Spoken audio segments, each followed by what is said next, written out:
Okay, hey there, everybody. A little bit late today, but um, do I even have these coins? I don't actually know. Um, but yeah, we got some Mechabellum that we're going to be doing here. I don't know what's been going on in this game because I haven't been playing it for a while. But in the meantime, let's try to take a look at some of this new stuff here. Figure out a little bit what's going on. Not playing Persona right now. I'm going to be jumping into that later. But for now, apparently my internet's down on my laptop. Might have to restart it again. Seemed to work last time.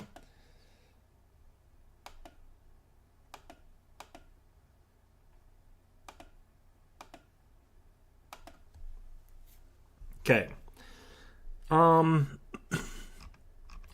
Right, so we'll have to unlock the stuff that lets us have this sort of thing. But I think what we're going to probably do is mostly like play to experience this. Looks like the sandworm is a gigantic version of the crawler. The tarantula over here looks kind of interesting. This drops spider mines. Fires 2 spider mines to 750 every 15 seconds. Okay. So this is a summoning sort of ability, but launches at the enemy. That's kind of interesting. Looks like this guy's a sort of tank type unit. Looks like it's a single large. What I was always hoping for was that they would add in something new at the small size, because everything like has been sort of on the heavier side of things. Excuse me. Let's see here. We got a stealth cloak thing here. Attack increases by 40% and it is cloaked by default. Phantom Ray cannot be targeted by an enemy while cloaked, but will reveal itself when attacking. Okay. In that sort of sense, there's great synergy between burst mode and stealth cloak. And it looks like... Does this thing only attack ground? Air and ground. High explosive and energy shield. I'm not sure if this is supposed to be... Looks like it's an AoE attack with a fairly fast attack interval with kind of good damage. So, not too sure about that. But yeah, everything seems to always be going like bigger and bigger rather than sort of the other end of things. Like this thing, I don't really know what is going on here.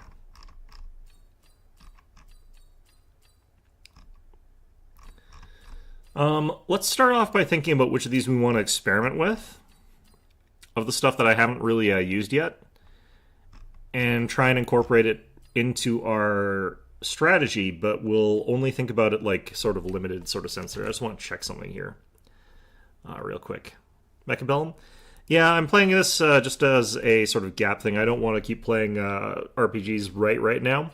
What I'm probably going to do is wait till after my vacation and then get into Persona 3 seriously. But I kind of need a break from RPGs for just a little bit, honestly. It won't take me long to get back in the groove of things, but, you know. Alright, let's see about these saber-tooths. Do I know anything about these guys either? Very large heavy tank. Doesn't have very many options. I don't think that you can... So these ones, I don't think you actually get the ability to normally summon. I think you can only get these from the care packages. That's what that icon probably means. So I don't think we can formulate a strategy strictly around those. Let's start with the small guys first. Let's start with the Phantom Rays as our unit there. I know there's a bunch of new game modes too, but...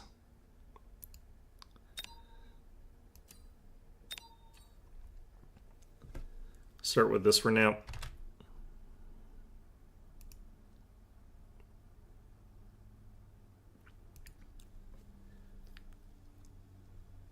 Have to alt-tab to get to my chat for until my laptop gets itself sorted out here. Looks like the game's sort of like winding down, though, in terms of the number of people playing it, but it could also be the time that I'm playing this at. There's not a huge number of players in queue right now, and it might be a little bit difficult given my... Oh no, there's 2,700 online. It's just that the number in queue is lower. I think part of this is probably because they've been divided up a little bit and they've ended up in a situation where they've got people in different game modes. Why is my MMR so high still? I thought it would have decayed. Well, it'll decay rapidly right now. Alright, so we're going to try those air units. So we'll hopefully get air specialist. So I can switch to those quite quickly. But if I'm only getting them for air, hard to say. I think that getting them that stealth option and making it so that their attack interval is actually slower is probably how you go with it, but I have no idea how their stealth actually works, really. It seems like it would also be good with summoning units, ones that are capable of like popping out extra units that sort of get in the way. Let's see here. We don't have...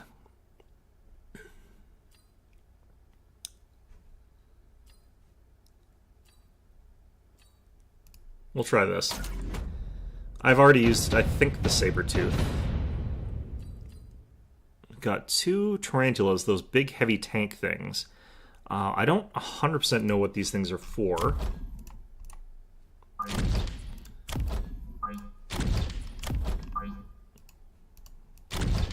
Hopefully they're not too fast. I don't think they're gonna be, but you never know. We'll unlock these guys.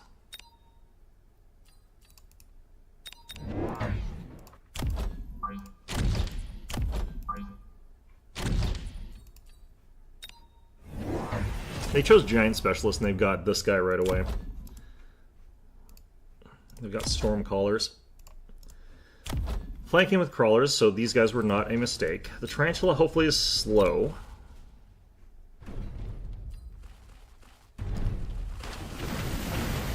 Looks like their shots are pretty good in this situation against Crawlers. And our Crawlers look like they're going to make it over to this guy, but then they're going to get completely wiped by these things. It's kind of a shame that friendly fire isn't a thing in this game.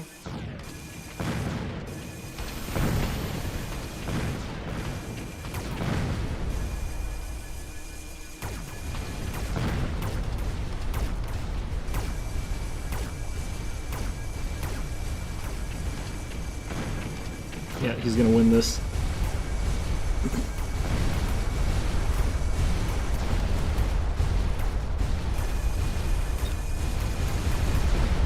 That's fine, though.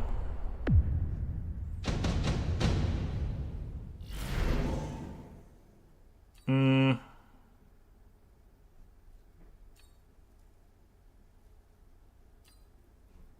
hit skip here. Okay, so Sabertooth, if I recall correctly, is also just a big, dumb, slow unit. Kind of similar to, in a lot of ways, the Tarantula. But what I'm looking to get probably is the Spider Mines. I think that that's actually going to be what helps us here. As far as recruitable units, I would like to get that aerial unit, but I can't see it. Where the hell? There it is.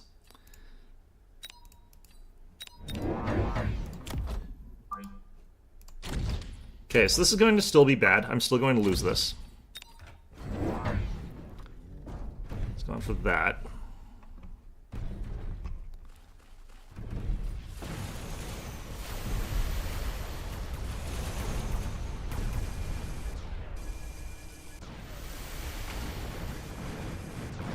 I probably need some flanking sets of dudes. Ooh, that got wasted. That's really nice, actually. I think we're going to win this, actually, because my opponent didn't commit enough to this. The thing I'm actually looking at right now is I want to play... what's it called?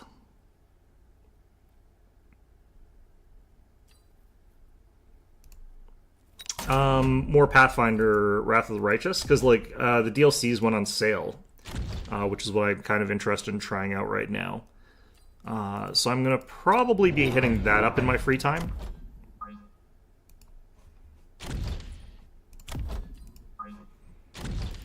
I think if we have faster speed, that would be good, but I'm going to do this.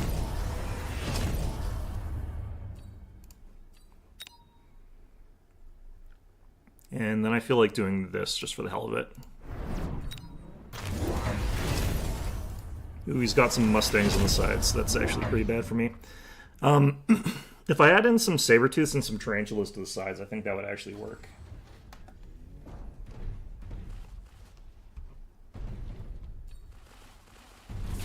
So this is kind of an AoE.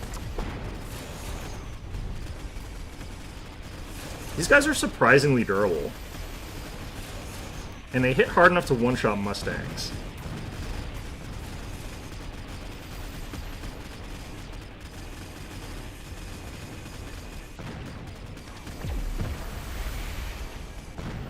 Ooh, the Scorpion's the one taking the hit, but Scorpion does hit hard enough that we don't have to care too much about that. Alright, that worked. Alright, got my laptop working roughly here. Okay, Lightning Storm is just unfortunately too powerful.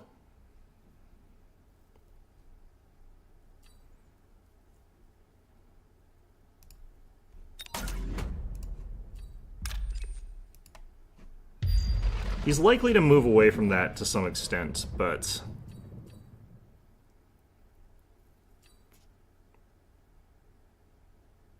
I think what I want to do is this. We'll save 100, or I might use it for, like, level ups. And we'll do it like this then. And I want to get the spider mines.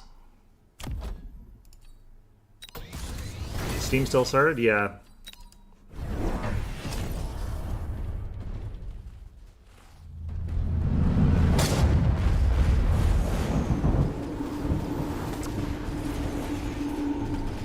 Ooh, this guy needed to be way further up.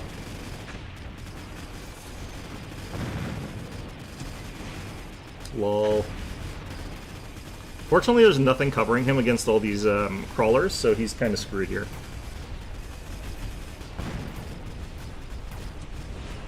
Lol. Get crawlered.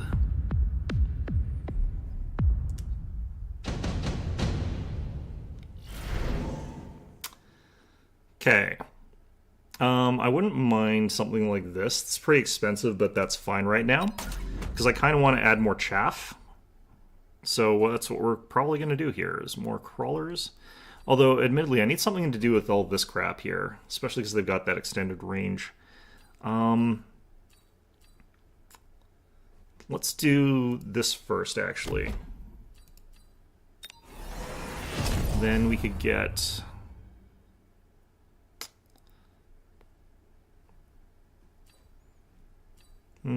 we'll do this. And we'll promote some units here.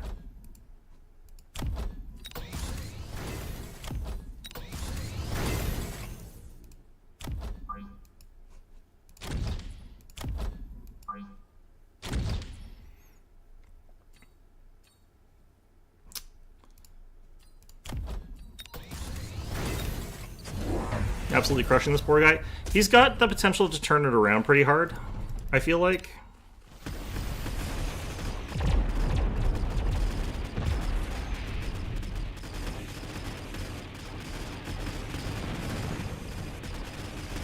Because the thing to remember is I don't really remember what any of my units do.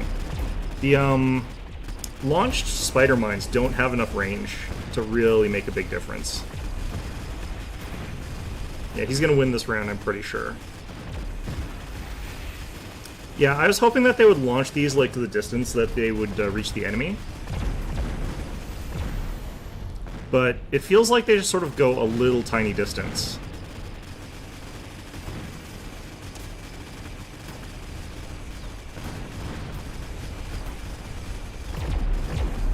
They do hit pretty hard once they get there, though.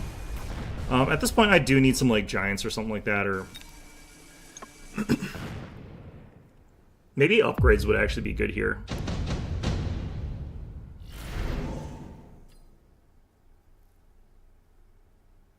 I'll try this. Actually, I don't know enough about that. We'll do the marksman because it's cheap.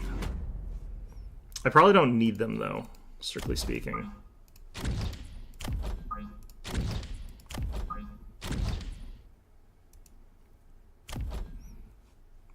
Alright, so what we probably need here is, I think actually...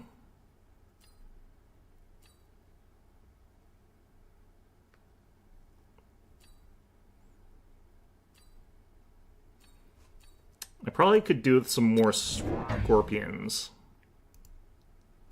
And then an upgrade on the scorpions with siege mode.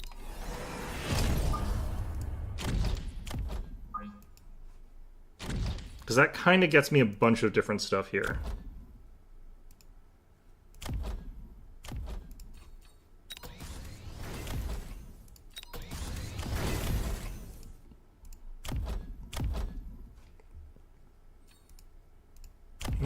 We'll do this.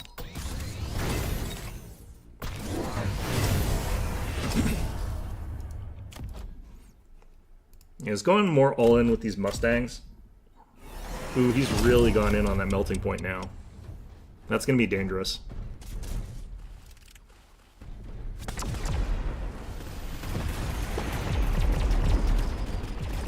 I'm going to need way more sort of just stuff to block attacks at the early part, and I think tanks actually is going to be a good call here.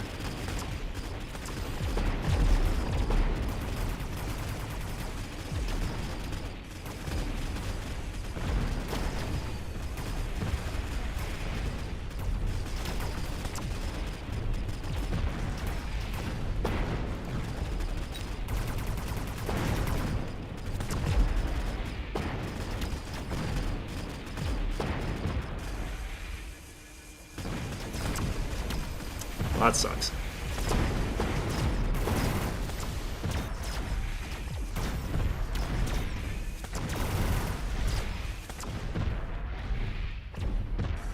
Yep, kind of figured that. Fortunately, we didn't lose too much health off of it, but yeah. The one Vulcan summon I think is going to be good here. Just want to clear off this kind of area a little bit. And well, can't actually put anything there because he's blocked it. Okay.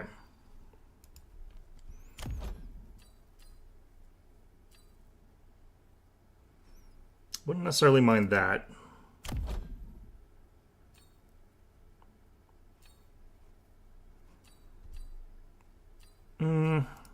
I want something that can clear the center faster so that I can get work on that done faster as well.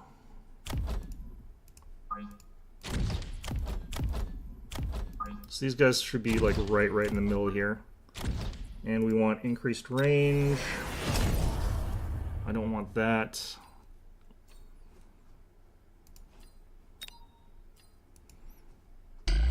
Let's try and do a little bit of this sort of thing here. I'm going to try and push through a win on this round, I think.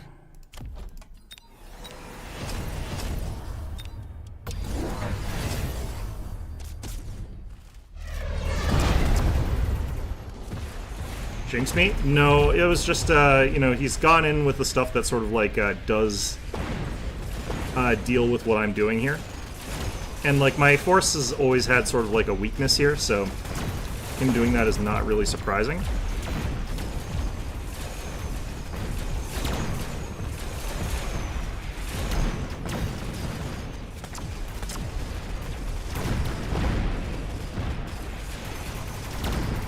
Alright, I think we got this.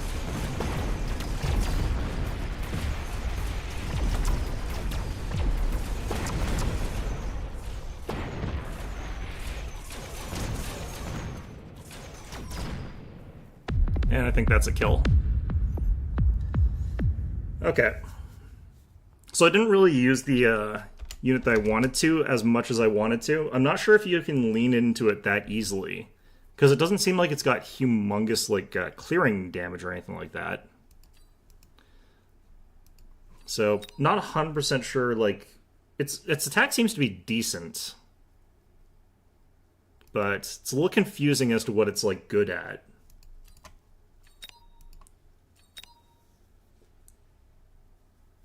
I'm going to try to use that unit a little bit more again, but I think I'm going to have to lean into its upgrades path, because I think that it's, without the upgrades, it's kind of weird. The end of that was kind of like one-sided, actually, but...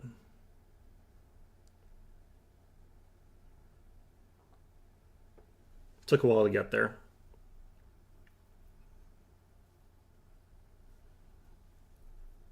I kind of am surprised he didn't lean into doing more giants, because that would have probably helped him quite a bit. Although I would have, like, obviously changed up my my stuff if I had seen that, but... Okay, this is definitely the aerial specialist's time here, then.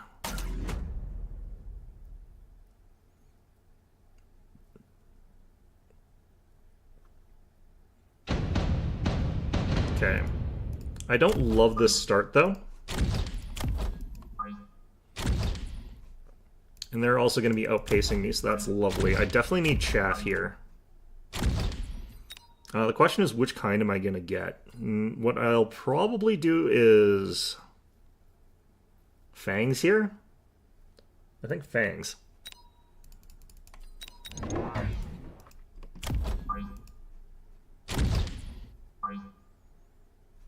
I don't know where to put them, really. I think we have, like, a weak center, so I'm going to put them there, and I'm going to move these guys a little bit out further this way. They've got kind of scary stuff against what we have here. So we're probably going to lose this and then just go after them on the second one, although... we'll have to see. Did he just get way more marksman? He's probably going to spam marksman the entire game, but that's a bad call with what we got, so that might work in our favor. The problem is that the tanks are going to be really good against us. I wonder if they nerfed the movement speed for marksman.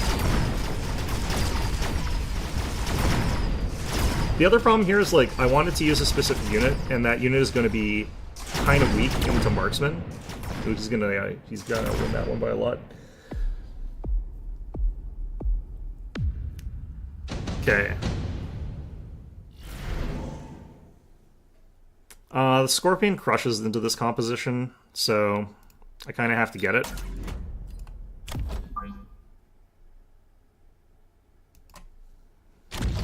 But the problem here is these guys are fairly short range.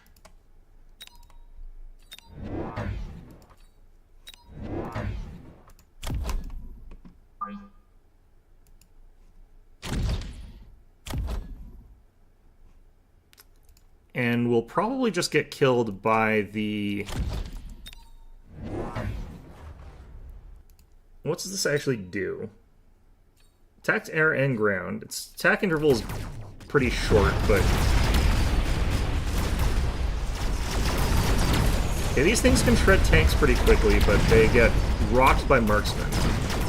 This thing actually has fairly high damage. I think I'm in a state where I'm going to scale better than him. But he's absolutely destroying me in the meantime. I don't know if I'm going to be able to catch up. Like, that's going to be quite an issue.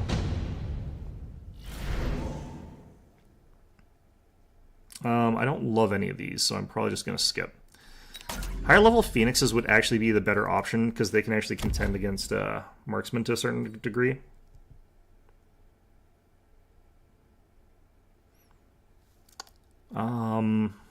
I don't know how this is going to work. Let's try it.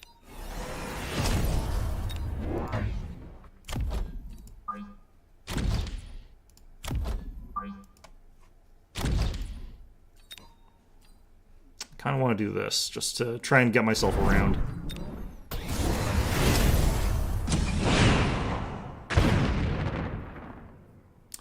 Thanks to the stealth, we're going to, like, not take the aggro as quickly. It looks like they don't re-stealth very well until they're moving. It's when they're moving that they re-stealth. Okay. This seems to mess with their targeting a little bit, which is nice. What I really should be doing here, though, is just, like, more these guys. Like, that is what would help me here.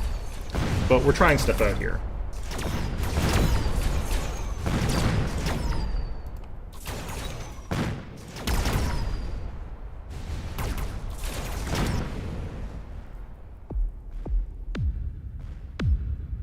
Okay.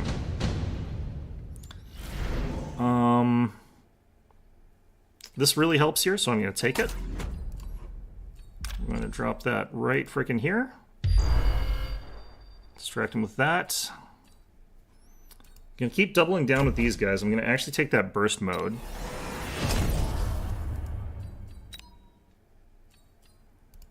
Going to get this. And we're going to do this.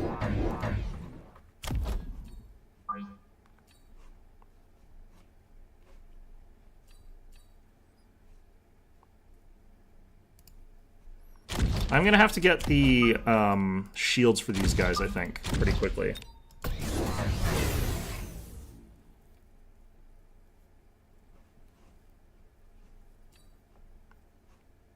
We might actually be able to win this one. I think his composition is kind of weird against what we got. Ooh, that's going to suck. That's fine, though.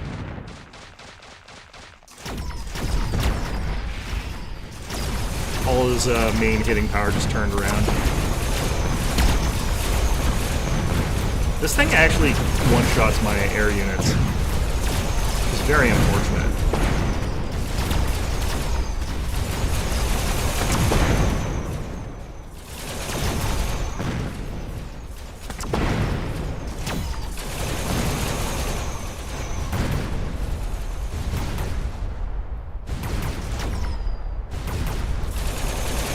Yeah, the burst damage potential in these guys is actually kind of nuts.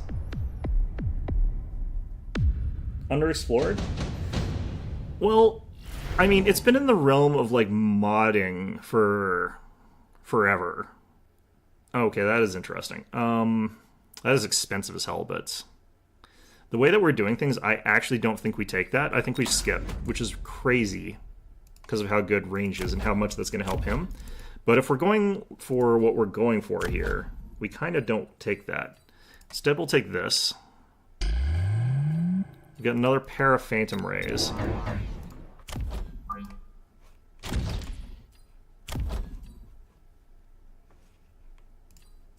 And I kind of want to upgrade some stuff here. Let's promote that.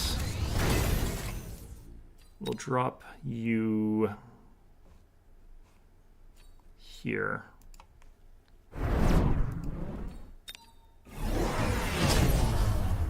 Could have dropped it there, actually.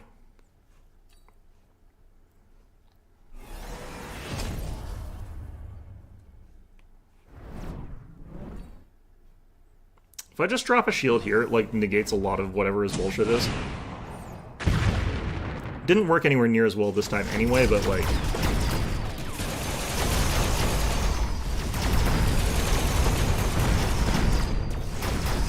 The way that these things have their attack interval set up seems kind of glitchy, actually.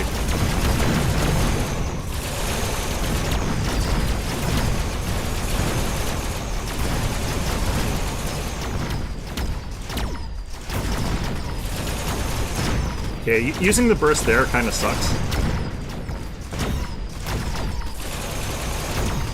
But yeah, the way that swaps their targeting is actually really good. Am I dead? No. Okay, what I need is ground clear, so what we're going to do at this point is focus on that. I also think that this would help. And in particular, I think that bringing some of these guys just back here is going to be a real nuisance for my opponent.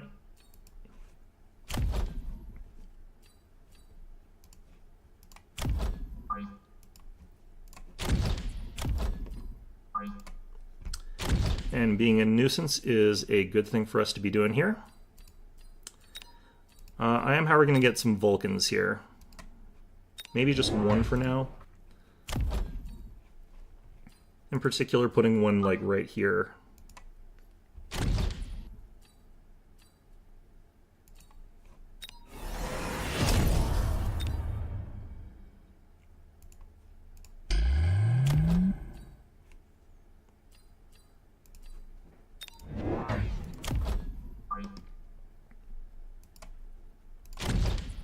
Okay.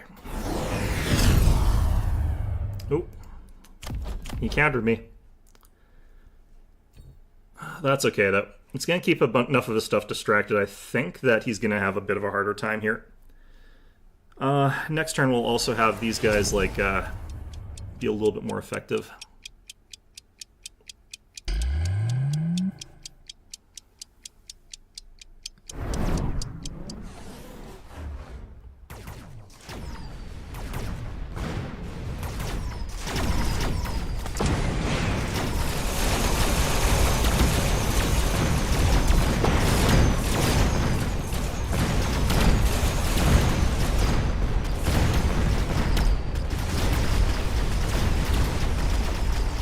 I wish the stealth activated in a way that was a little bit more consistent.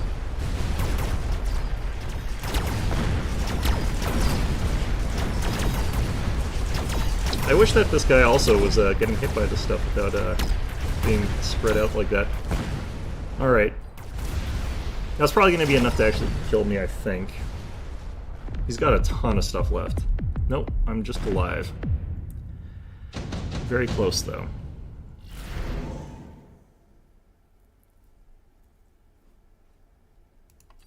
Take this.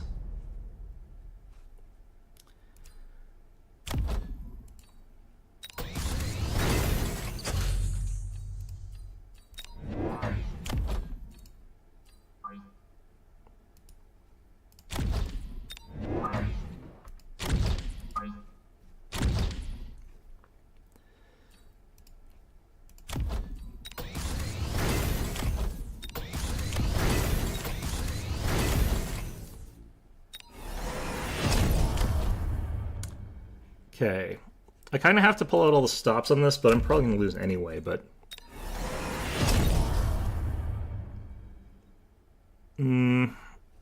let's do this. Got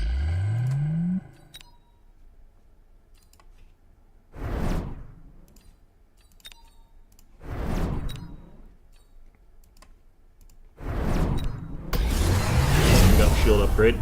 Very bad for me. Although it doesn't hurt these guys that much, so...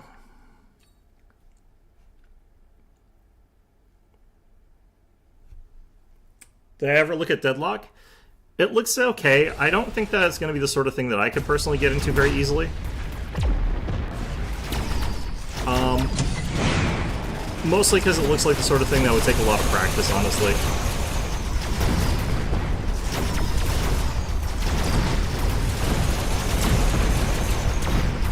I thought I lost this thing already, but no, it's still there. The thing is, like, I know what I need to do to win this round, and it's build lots of scorpions, because they're the sort of solution to, like, everything he's doing. They beat snipers, they beat, like, swarms, they beat, like, lots of different things, but just having, like, one of them's not really going to do much. But I've been trying to use other things. I don't necessarily know if the, Phantom things are something that I think work very well. They've got some weird jank to how they function, and I'm not sure what exactly they're designed for. It seems like the Swarm with 12 shots is designed not for taking out more units, which I thought it kind of would do. But it feels like the Phantom Ray's Swarm shot is actually designed to make it so that they're better at hitting a single guy, because they focus all the missiles and they don't retarget after it dies. So that's kind of a shame, because it would be really nice if they, like, spread those shots out a little bit. I want to look at their other abilities, though, because, like, there's a chance that these other ones... So mixing Stealth Cloak and High Explosive is what probably the effect that I was kind of looking for. You could probably be real annoying with some other stuff there, but there's also some interesting this stuff. Like, you could do this guy, and then you could do something that's got a flaming attack, and that is how you would actually do the horde clear. So burst mode is like focus fire, whereas this would be something else. I do think that Stealth Cloak is interesting, though. I think that that's kind of fun. The other thing I'll say about Deadlock is I don't love their character design. I think that they did a kind of bad job with that, but I think that their gameplay does look very fun, though. Just looks like the sort of thing that would take me a while to figure out. Okay, Do I want to try more with the Phantom Ray? I think I'm going to try more with the Phantom Ray here. I'm still not sure I like it. In fact, I'm kind of positive I don't. But this is Mechabellum. This is a game that is like those StarCraft mods where you just run units at each other.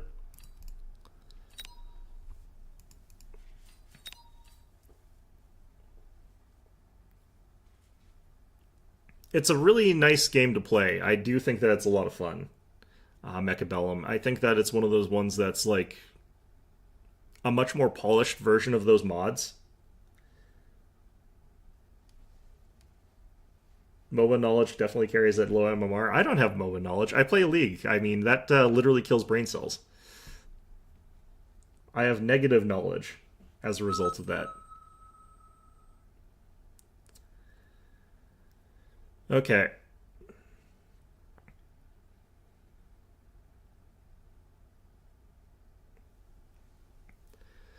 Let's try spreading oil everywhere this time, and then lighting everything on fire, I think, with phantoms.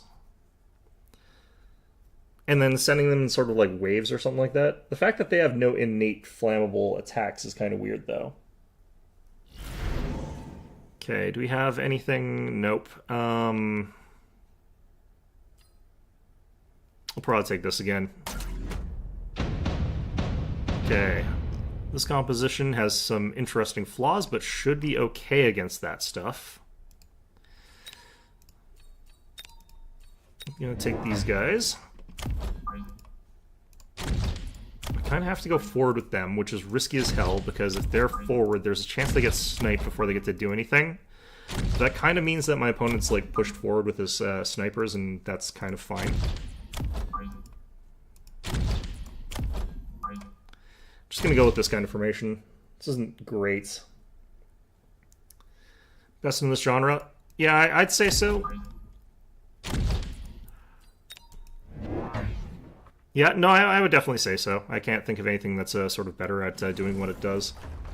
This is going to be a bit rough with these tanks, because they're going to be able to... Although these guys are completely useless here, so them getting killed first is really not that big a deal. Really just have to hope that, like, my steel balls don't get focused down too hard, which doesn't look like they are.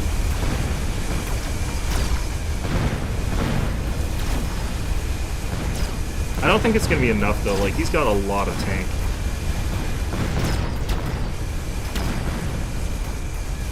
And churning through those tanks is actually not that easy. The nice thing, though, is I've got the saber-tooths right now, so... The problem I'm going to have here is I'm trying to use those stupid aerial units again, and they're going to get caught up in the exact same crap as last time, so that's really bad. We'll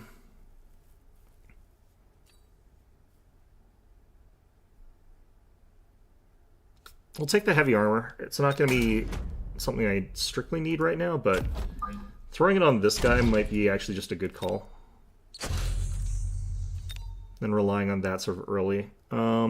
Where is the stupid unit that... Okay, so we'll unlock it, but I'm not 100% sure that I want to actually use that right now.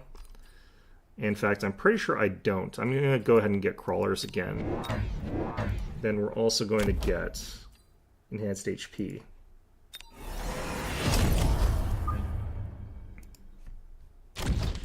Go with wide flank on these guys.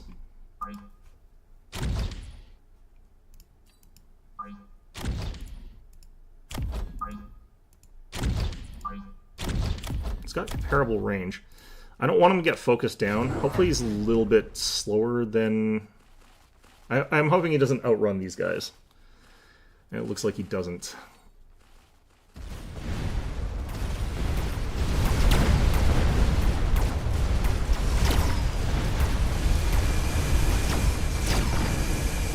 Fortunately, this thing does chew through these tanks really fast. But it's not going to be enough here. I would have to upgrade this guy with, like, repair field maintenance or something like that.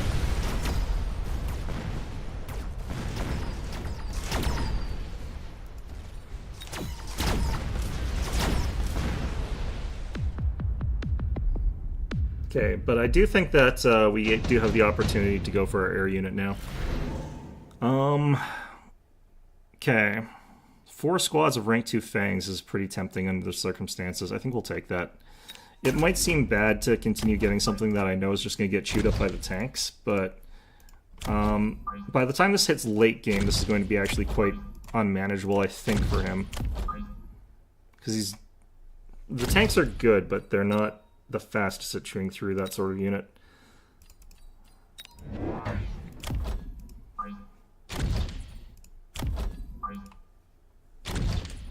This is Mechabellum.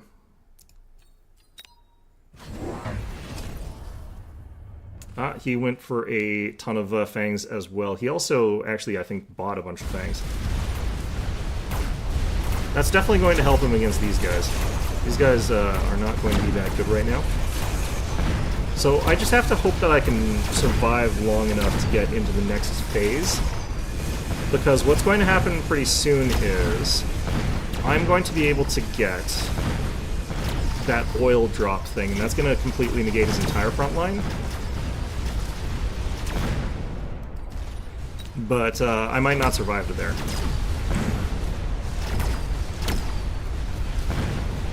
This is another one where, again, I know the solution is not the units that I'm getting, but I'm trying to use those units and force that through. I should just not try to force units through like this. Alright, advanced defensive might be actually good here.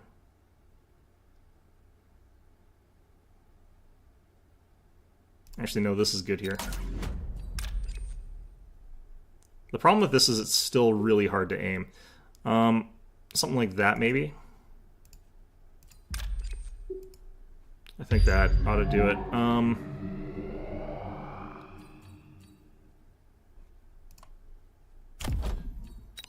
Well, this guy.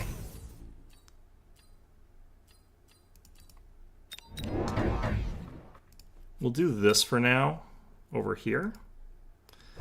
My opponent's possibly also going to go Ion, but it's less useful for him than it is for me. Let's do it like this. Okay, so I'm going to need the oil next, and I'm going to need a unit with fire. Yeah, I didn't lead that enough the way I needed to.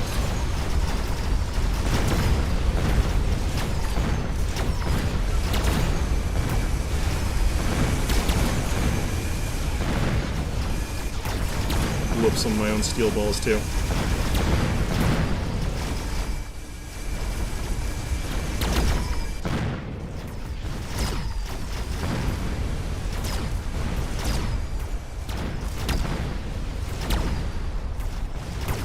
I don't know if he's actually got an easy time killing this with any of this stuff here, but no, he's chipping through the damage pretty okay.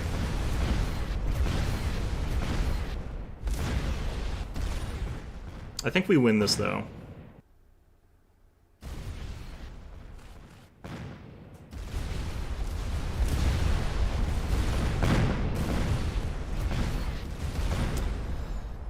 Just focus on these ones.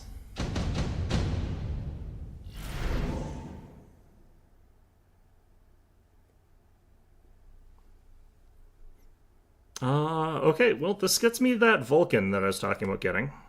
Discounted.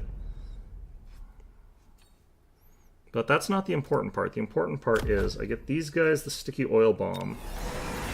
And maybe even the stealth coat as well. And then we get some more of the crawlers. No, let's get some more fangs.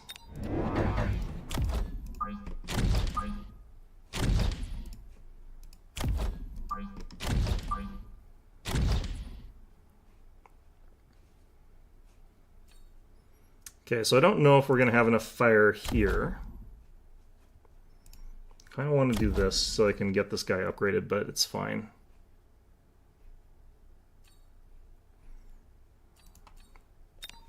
I do feel like doing this, though.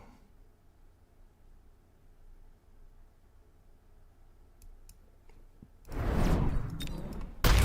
got a shield upgrade. That's unfortunate, but not surprising.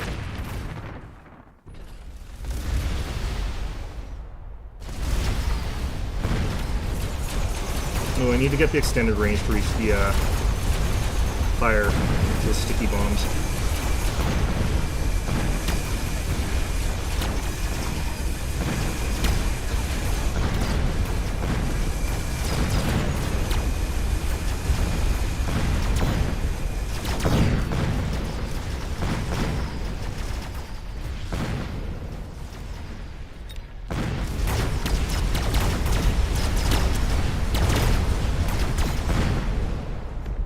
Lance just makes me sound like some guy in Pokemon with a shiny Gyarados.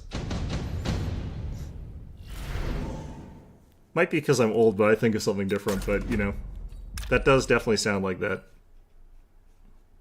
Then again, I guess the Pokemon thing is also even old.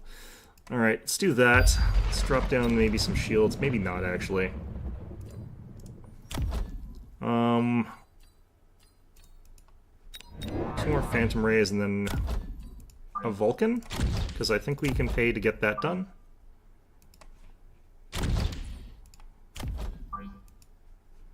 Let's do something like this.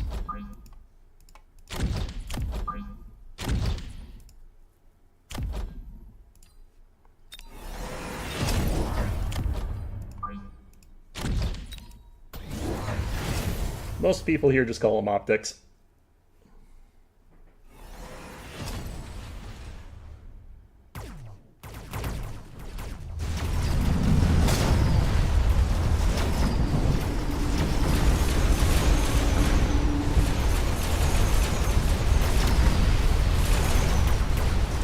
And by most, I mean everybody.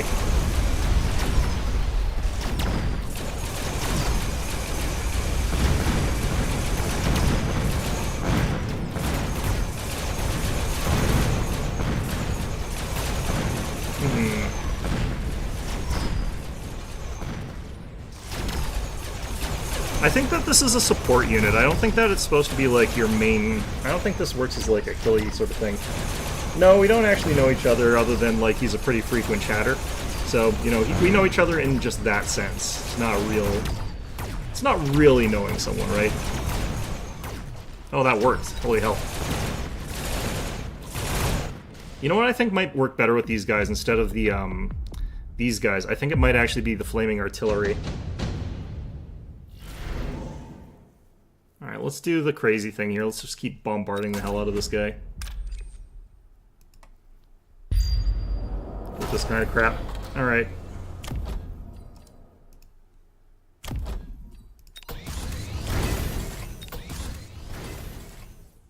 Let's do that.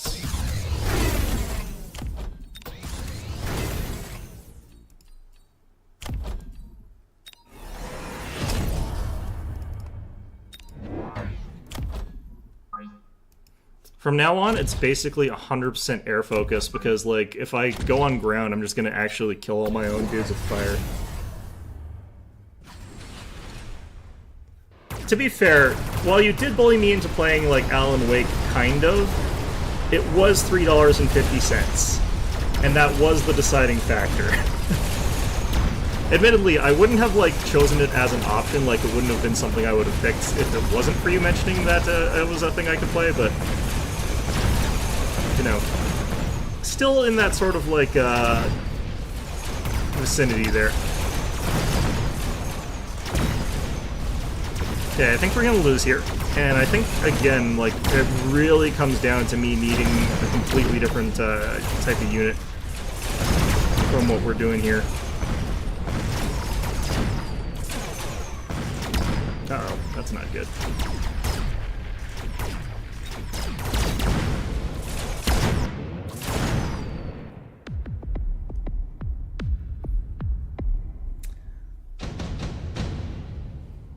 Okay, so that's unoptimal. I think we go with the Phoenixes, because we're lighting all the ground on fire. Let's take the range enhancement, because we kind of need that under the circumstances. Let's give you guys shields. Kind of want to do... I don't know what I want to do here. Wouldn't mind doing Ion Blast here. And I think we're going to do it like this.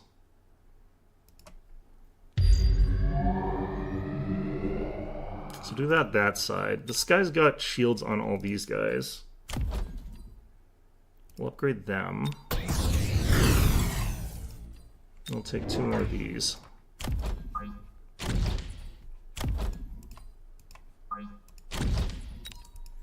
So if I die here, I die.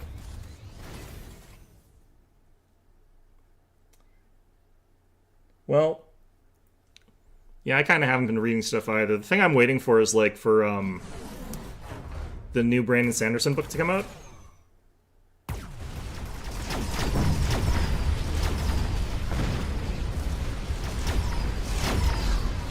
Okay, that helped a lot.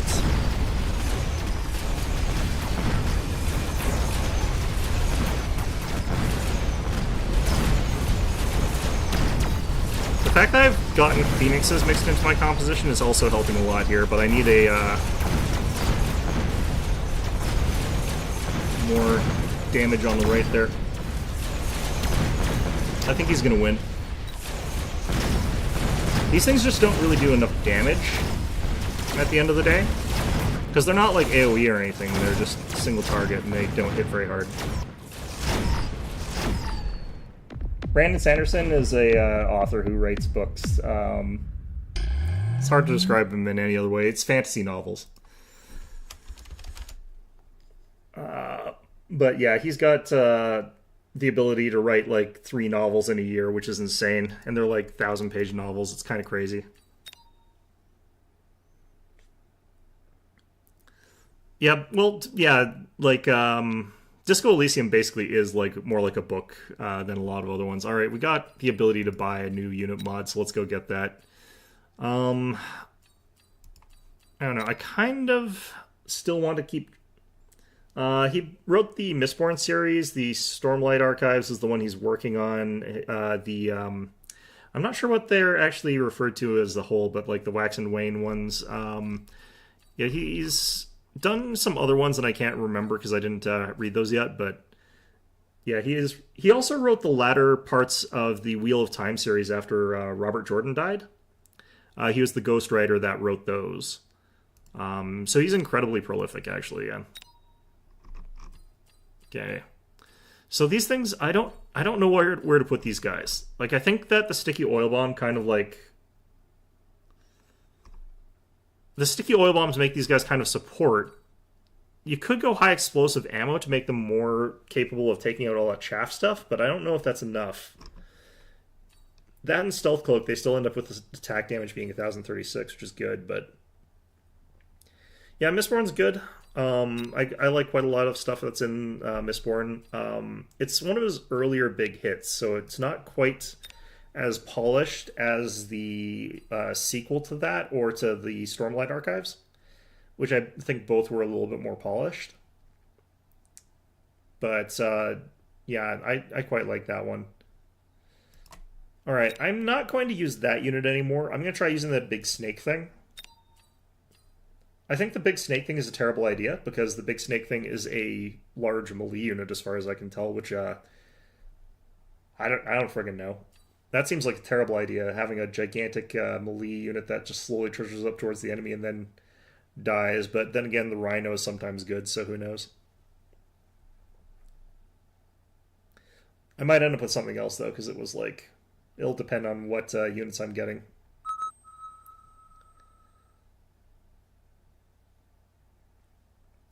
But yeah,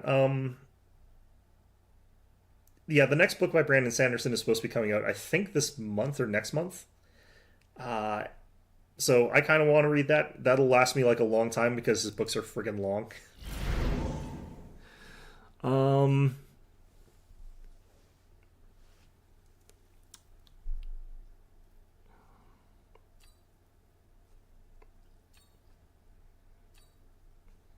I'm going to try this one, I guess. I don't love this composition.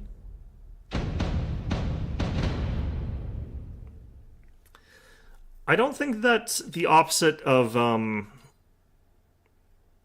don't think that a polished story is necessarily one that doesn't have, like, character or charm, because his stories are pretty easily identifiable as him. He's got a very specific style to him. doesn't write in the most like prose heavy sort of way that like is more identifiable in some authors. Some authors are more identifiable than he is, but I don't think that he's really lost any sort of character or personality in his writing, is what I would say.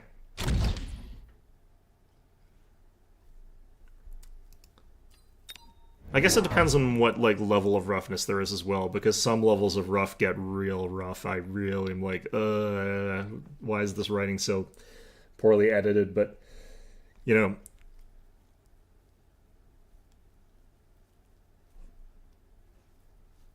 let's see here. Yeah, if I had to go with it, I'd probably say I prefer refined stories over rough ones. All right, I guess we're working on tarantulas right now because I've got a bunch of them. Their attack damage is mediocre, but they've got high attack interval or good attack interval. I actually don't like that because it doesn't usually come across to me like this is you know, something to add character. It's usually sloppy writing. You can have stuff that looks like that without it being that, and I think that works better.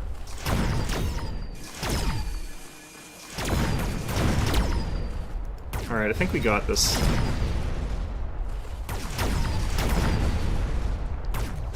Yeah, I'd rather it be rolled over by like lots of editors. Like spelling mistakes and stuff like that is something that I don't think really adds to a story at all. Not in any good way.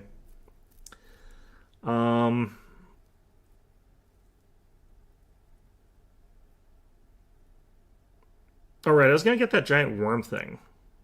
What do I need then? I'm gonna get a scorpion for like Overwatch duty, I guess. How much do those worm things cost? Cost 200 to just unlock the bastard. Okay, that's not happening. Let's do this. I probably actually need more chaff, but...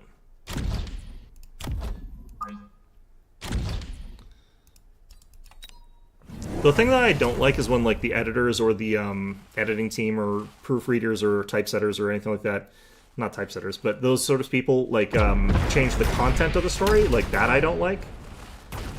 But when they're changing like the way that things are phrased, the way that like the writing works, like that I'm fine with.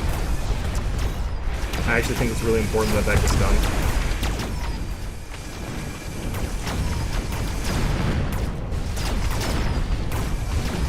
That sucks. Yeah, my preferences are why I like don't like fanfics and stuff like that. Usually they're just very poorly put together. In terms of like, not their story being bad, but the way that they actually sort of deal with that kind of stuff. He's got lots of AoE, so Underground Threat's actually not that good here, but he's probably going to use it against me. I'm going to go ahead and skip. I'm going to go ahead and unlock this guy. He costs 600 to deploy one. What the hell? Let's go ahead and get... I'm contemplating getting these and upgrading for spider mines. But I think what I'm going to do instead is this. And we're just going to put these here, because he's probably going to drop stuff back there. And then I guess we upgrade all these guys. Humanizes the author. What humanizes the author in that way for me is if they've got a distinct characteristic writing style. Like, it doesn't have to be that they make mistakes. It has to be that there's a specific voice to the way that they write. And usually, I'd rather it be something not just they make spelling mistakes. If your characteristic, if your personality is you make lots of mistakes, I'm not really the sort of person who fully respects that. Okay, so that really sucked. That round is going to be devastating for me.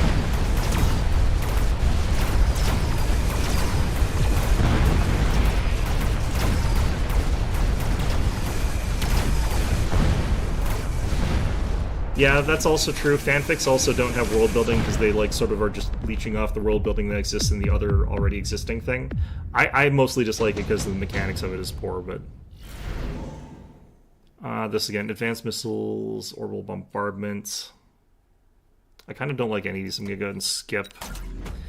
The fact that this guy costs so much is kind of gross. Alright,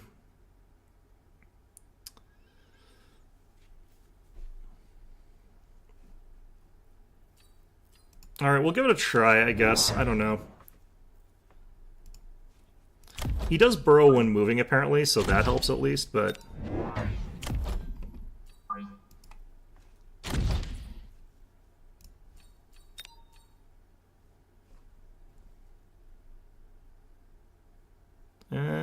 might be able to ding both of these guys here. This game like StarCraft. This game is like that StarCraft mod.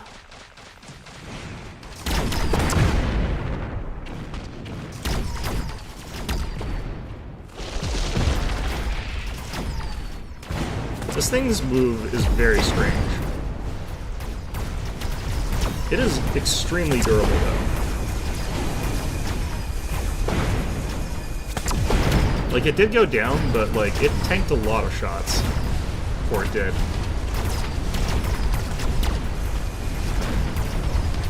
We are going to lose here, probably.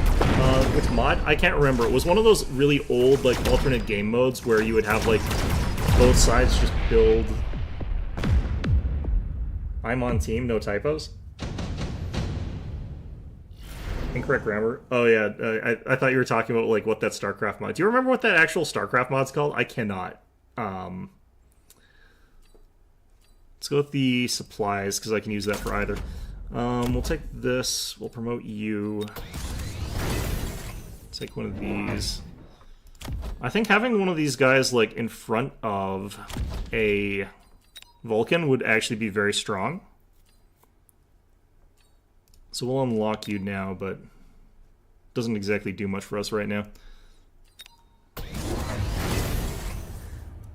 In terms of like typos and grammar though, like there are instances where air quotes incorrect spelling can work if it's like to convey a regional dialect. I like that sort of thing.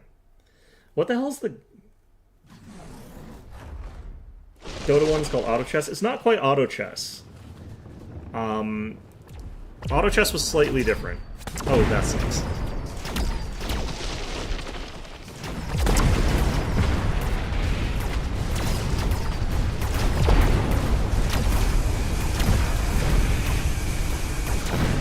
Yeah, I need to get these guys, like, forward a little bit faster.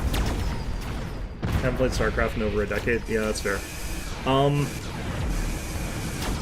Yeah, no, I legitimately just cannot remember the damn name of the, thing. It basically was like you just play it like this. You just create, like, a huge number of units, and then they just sort of automatically walk towards each other. It's kind of like auto chess, but they're kind of different. There's some important differences, I think, between them. How do I skip this? I kind of don't want any of this. Alright, well, whatever. We'll just take this. So then I can still afford to take what I want, which is 2 Vulcans. Stick them right behind here. Well, that sucks. Okay.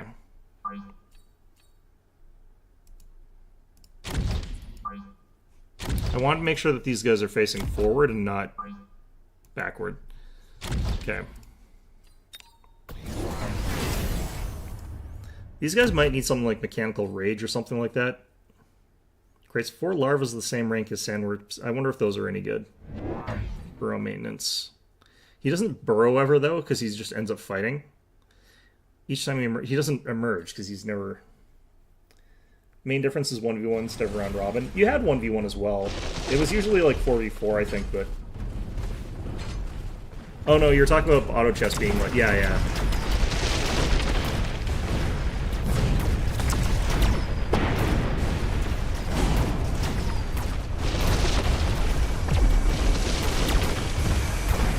That's an interesting interaction, because this guy sort of, like, stops taking damage when he does go underground, which is interesting.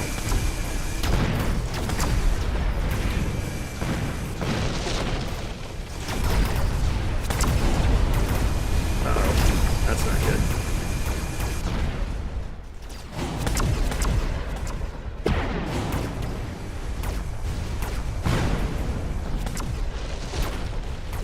Can dodge shots with that too, it looks like.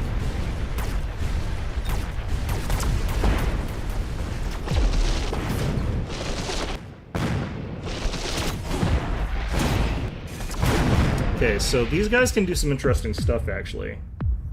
Narrative games are better? Yeah. You love the cute character dynamics? I do, but I hate learning them. Oh, God. Okay. Kind of need to work on getting rid of these guys first, I think, or faster.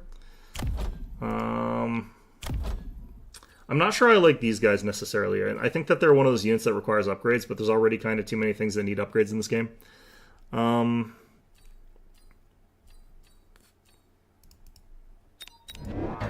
couple of these guys, I think.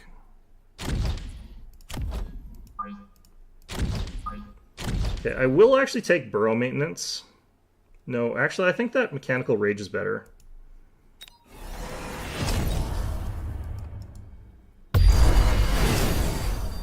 Ooh, that's not good. Actually, no, that's fine. That location's fine. You hate learning about the different characters? I don't hate learning about the different characters. I hate the fact that this gets patched and modded fairly frequently, which might sound insane, but they change it so often and in enough ways that's like, okay, I've learned the game, I know how this matchup works, and then they change everything, and I'm like, oh god, I don't know anything anymore. I've lost all my knowledge. Which is what's happening here. I'm trying to, like...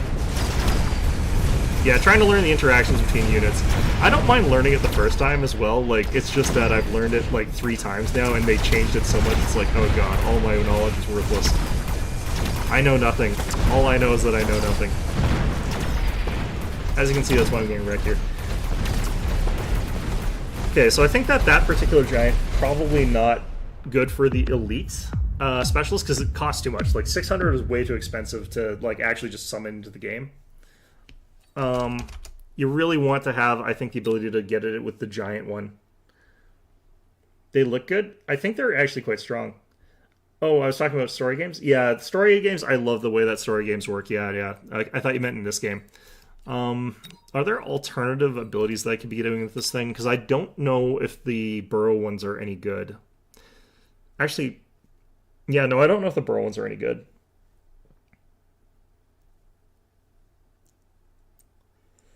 I think that there's a lot of potential to them because they can do some interesting stuff there.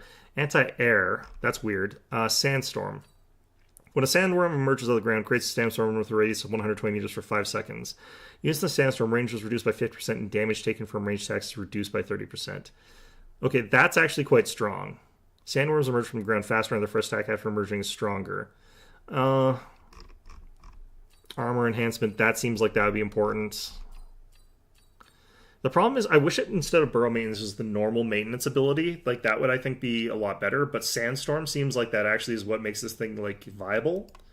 So, unfortunately, I don't have tech points, so can't unlock it. But I think that I don't have the ability to unlock the potential for this unit right now. What I'm going to do is I'm going to go back to working on the Tarantula, because I never really focused on it. I'm going to look a little bit more into, like, what you're supposed to probably do with this thing. Let's actually... How much damage does this guy do compared to a tank? Because tanks are notorious for being kind of bad damage. This is more splash range. Has higher attack value. There's 5 of them, so it's actually 5 times higher and more than 5 times higher. And its attack interval is about 9 times longer. So, technically speaking, the Tarantula does a little bit more damage overall. So that's good at least. And then it's got a lot of hit points, but its speed and stuff like that, its range is kind of mediocre. 75 is okay, but not great. Increase to 12, that's still a pretty weak area of effect. So I don't think this guy's got good anti-swarm, and his damage isn't high enough to be amazing at cracking heavy units. You could reduce its attack interval down to 0.4, though. And you could get armor piercing, you can get the range. I don't know if I think that any of those are things that I really like. Spider Mine seems like it's what it's about as far as upgrades go, because at least you can sort of like make it so that the battlefield has a ton of like spider mines that are just annoying your enemy. But I don't know if that's enough to make those things worthwhile.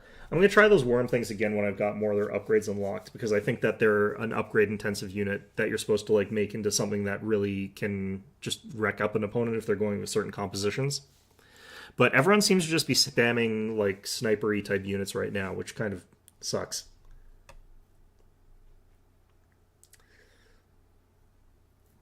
I wonder how long before Metaphor is going to be on sale. I should actually think about if I want to really get into Persona 3 before I get into Metaphor, if it goes on sale quickly.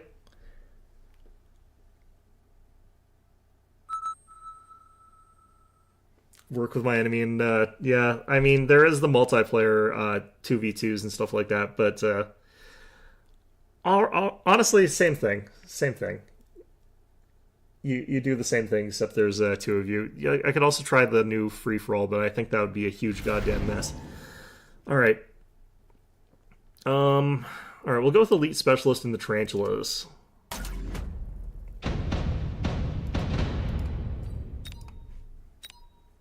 It's got Steel Ball and those little guys, so... Kind of need these guys.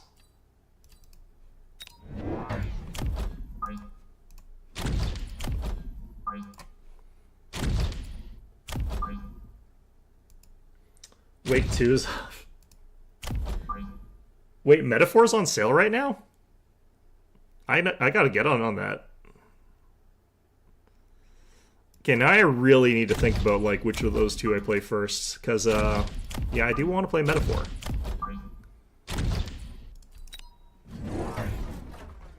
Let's see here, he's gone for a complete flank here, which does counter my deployment pretty badly.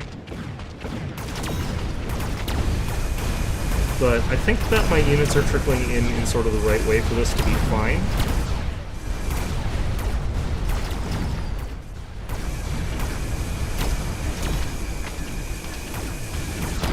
Maybe not.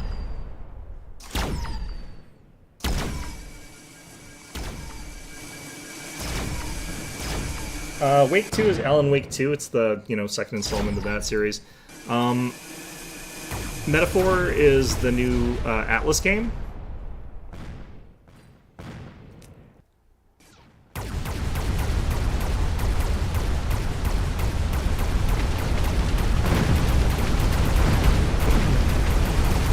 That was close, actually.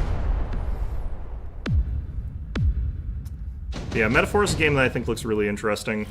I'll definitely be happy to play that.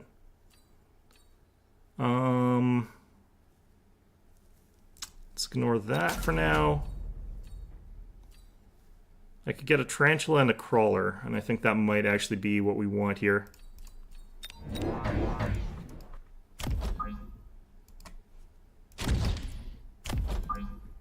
I would love it if I could get a Mine.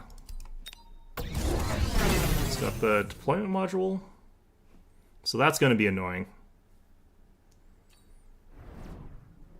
Who is Alan Wake? Alan Wake is a fellow whose name is Alan, who is asleep and needs to wake.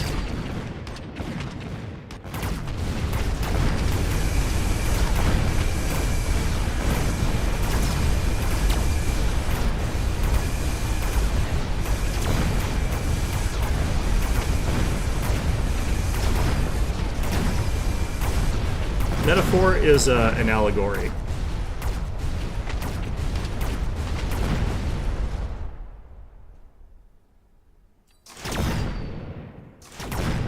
God, this is going to take forever. Oh, that didn't take as long as I thought it was going to.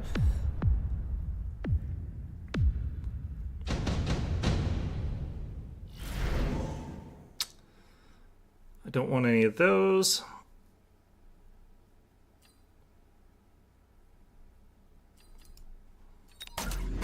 What did he send this way?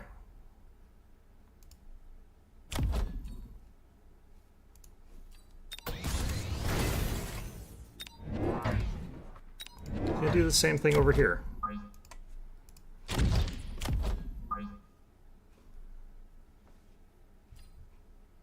Behind the line and like that.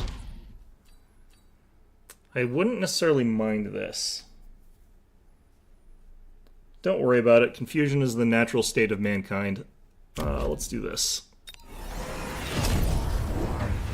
It's gone for Phantom Rays with stealth. Is he air? No, he's supply specialist. He's just got more stuff. Ominous Shadow, like, just crawling across there, making me a bit worried. These things running into the problem I had with them, which is that they don't do anything.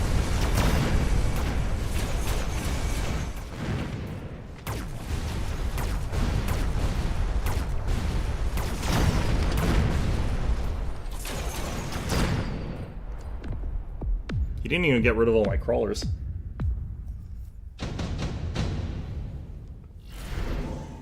Let's see. I don't know what the hell this does.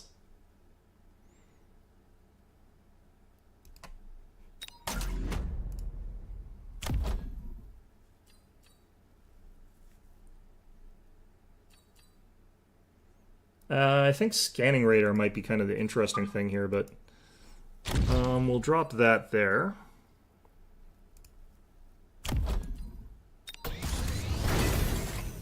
We are focusing on this unit, so let's build stuff with that in mind.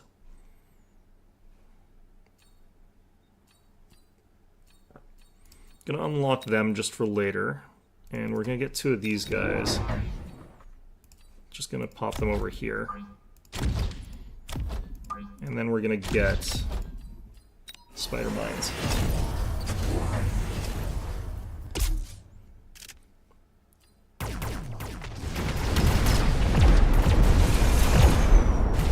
Yeah, the spider mines waste a lot of their damage, actually. That's not bad. This thing is way more powerful than I think it should be for a support unit in terms of the damage it's dealing. I feel like these guys could actually be quite powerful.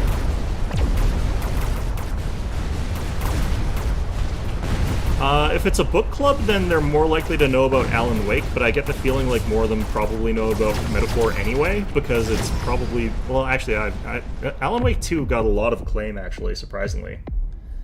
But Alan Wake 2 is basically a thriller novel that pretends to be a video game a little bit, but isn't really. Oh, this sucks. Okay, I'm gonna skip that. Upgrade all...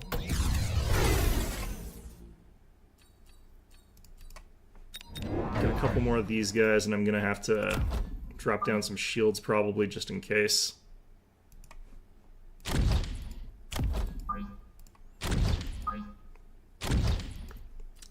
Yeah, I wouldn't even necessarily go so far as to say that Alan Wake is necessarily a very fun game, because I don't know if it's fun in that capacity really, but it's a good experience at the very least. I liked it. It's a large jump in quality.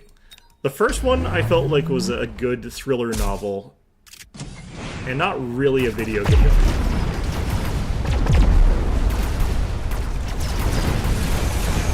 Looks like my opponent didn't go for the nukes or anything like that. He actually went for additional supplies, which is risky, considering that does nothing for you.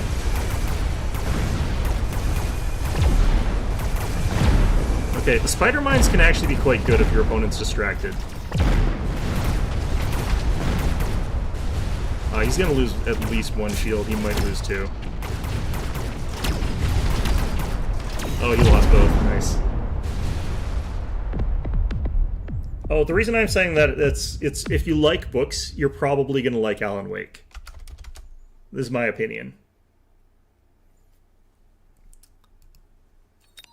So if they haven't played Alan Wake 1, and they like thriller novels, especially really trashy ones, I would highly recommend that they play Alan Wake and then make so much fun of it. Yeah, the Persona games are also really good, yeah. They're very story heavy, they're very like narrative driven, they've got really good characters.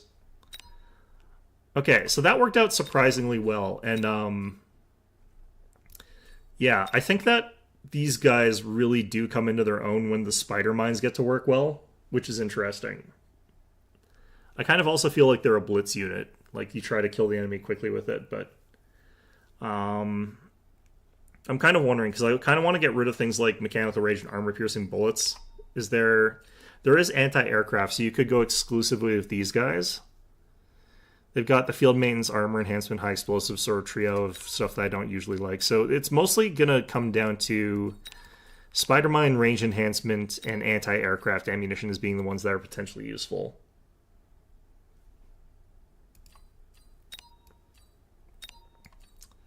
Yeah, normally I actually really like playing story-focused and story-heavy games, but I needed a break after completing Persona 5. It was a nice long slog. I was kind of not happy with the ending because it felt like the ending of Royale, they could have come to a better conclusion than the one that they decided to go for, as in, like, the different characters could have come to an agreement with the air quotes villain of it. And I think that would have been kind of nicer, but, you know. And not in the sense of, like, either side has to give up everything to the other. I think that's one of those, like, everyone could have gotten what they wanted to a certain degree, but whatever. Okay.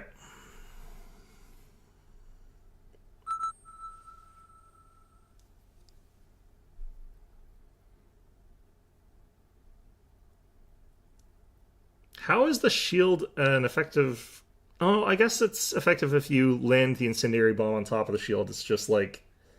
Nobody plays incendiary bomb and lands it on top of the shields. They always get it, like, where they needs to be. It's kind of like,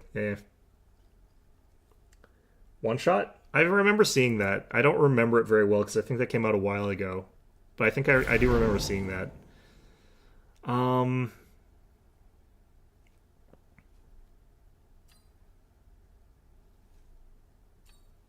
I'll try the air unit again.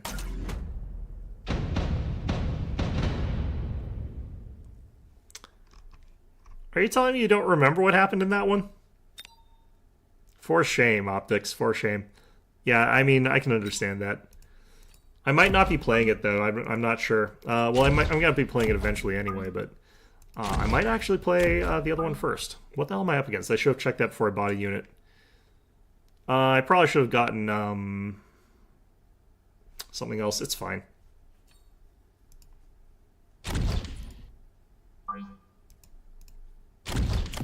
I'm going to try the aerial unit one more time here.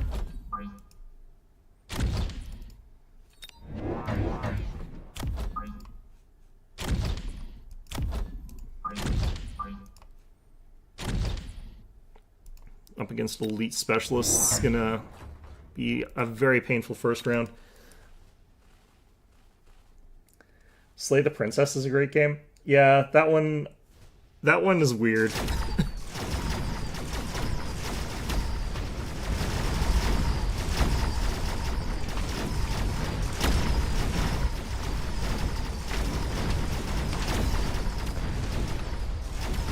Okay, I think I lose this round.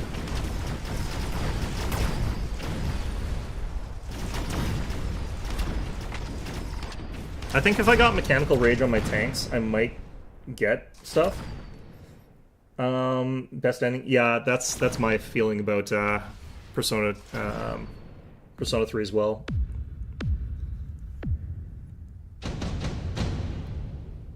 The line from the end boss as well when you're fighting him is really, really good. Okay, so what we're going to do is we're going to swap to using these guys again and see if we can make them work this time.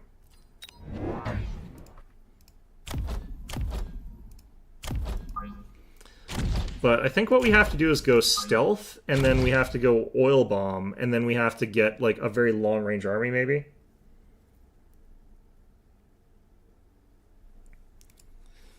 More character interactions over a single scene?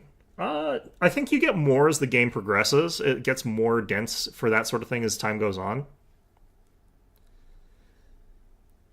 I guess it depends on what you consider character interactions, because the only characters are your a million dissociative identity disorder alternatives, the narrator, who might be a dissociative identity disorder alternative, and the princess, and that's about the only characters in the game. Oh, these guys are way too far forward. I didn't realize they were that fast. Well, that sucks. Yeah, that's going to lose me that round really badly. These things are actually surprisingly tough. rewatching someone revisit the game and revisiting it myself. They are the same, yeah. Well, all I can say is you should play it quickly so you can come watch my streams. Hell, play it at the same time.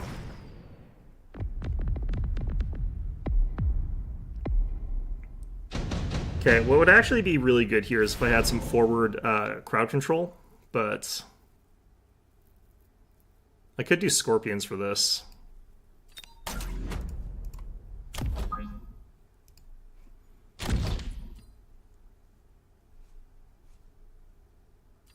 I kind of need range for this, but... So we'll do this.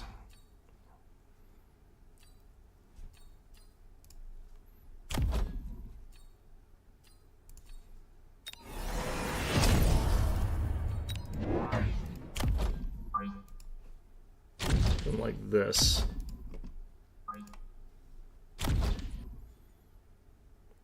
Depends on how quickly you bounce back from metaphor. Well, like I said, I probably won't actually be starting any of the story dense ones until like after my vacation starts, which is like pretty soon actually. I'm going to be going on a short vacation pretty soon.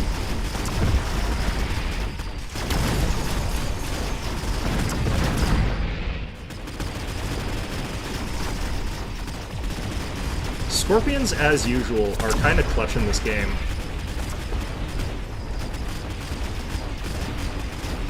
And I'm kind of actually digging the results of taking both, like, fangs, as well as taking the,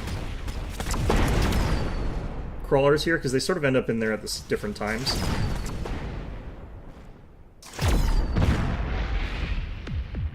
So that kind of works out okay.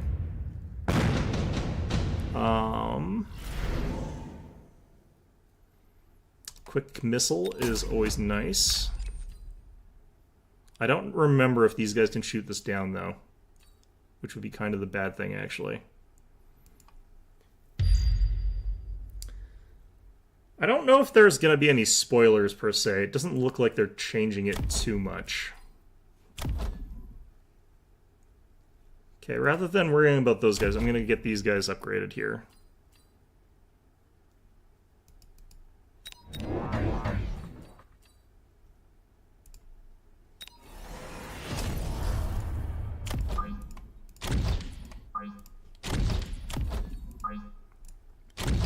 What if I did this?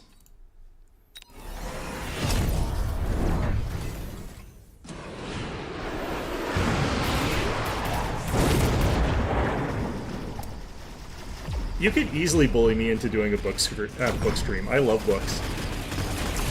I wouldn't necessarily have the right opinions about books, or enjoy the same books that other people enjoy, but I love reading books. I don't think that the incendiary rounds light stuff on fire on this point, so that kind of sucks.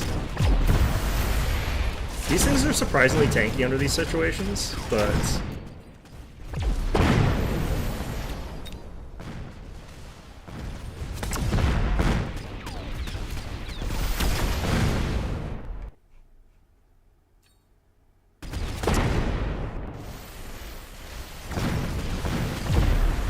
yeah, he's gonna win this. Expecting to do the same as OG, personally. If it's not, I'll be surprised. Yeah, I'd be surprised as well. Farseers seemed kind of broken. I'm gonna go ahead and take the Farseers.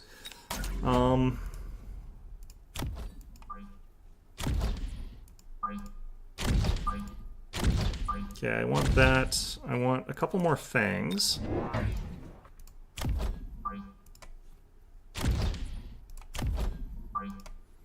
I want to start getting the range boosts here.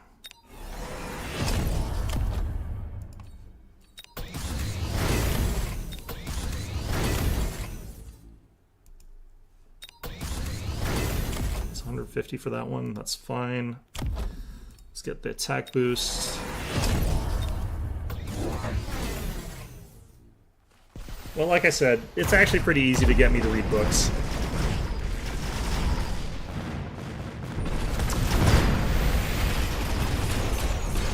Ooh, that does no damage against that guy.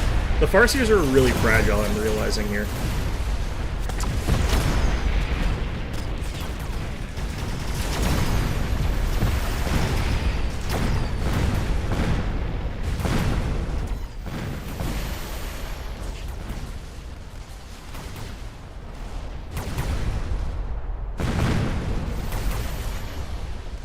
I want to get that range boost scanning radar bonus, though.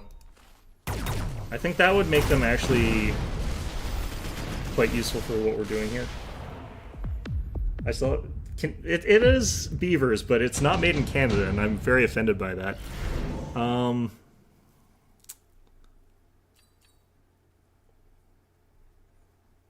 know what? Screw it. Let's take this. It's a bad idea, I think, but whatever. All right. Upgrade all three of these guys.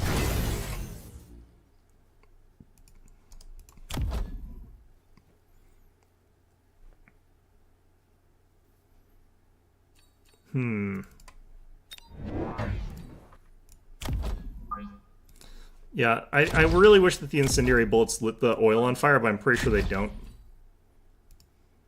Which kind of sucks. Could take missile interceptor.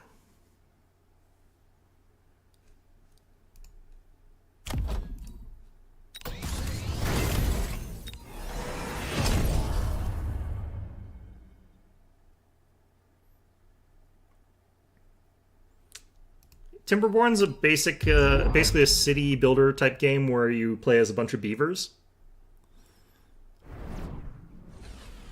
It's quite a popular game from my understanding.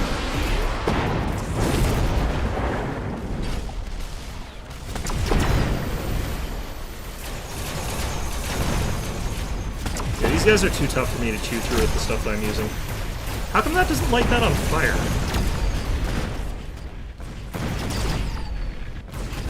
Okay, it did light it on fire. It has to be, maybe the unit they're targeting has to be on the oil? Interesting. Okay, that caught now.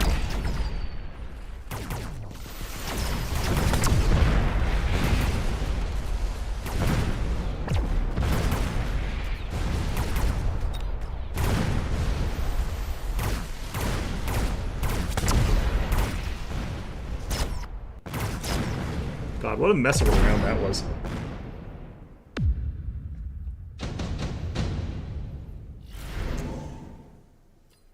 Maybe it's canola oil. You can burn canola oil relatively easily. Oh god, can I just keep taking this? What a bad idea. I'm doing things that are not a good idea. Alright, let's upgrade these guys. Let's take a couple more scorpions. And let's upgrade these guys with this, finally.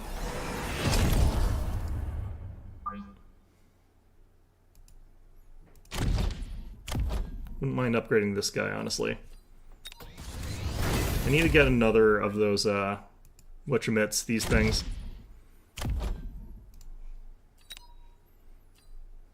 Get that extra range rolling. Range up on these guys. You can farm that, actually.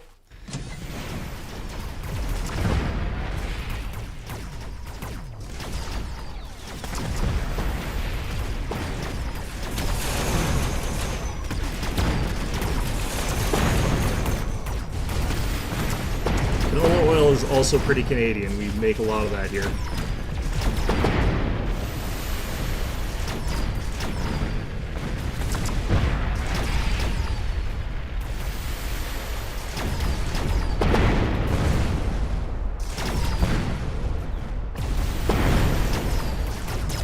Oh god.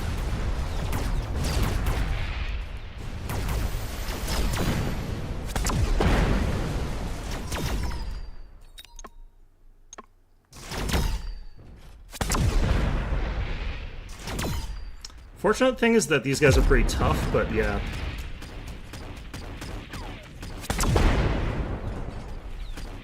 Opponent's gonna win this one.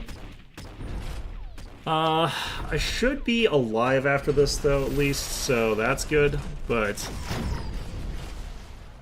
I'm gonna be pretty low hit points here. I think I've only got this one, really. Same vein as Banished. It's a little bit different from Banished. I feel like.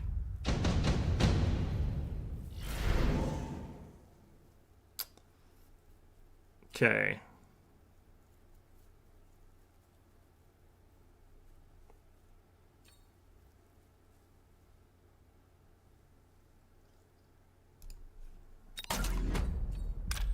Gonna do is drop these here.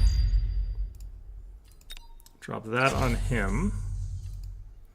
Need to get one of these here.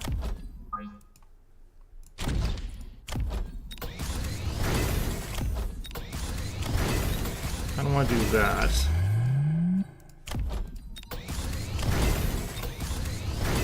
Not enough for 2 of these. Oh, I don't have enough recruitment slots for that. I could still do it though.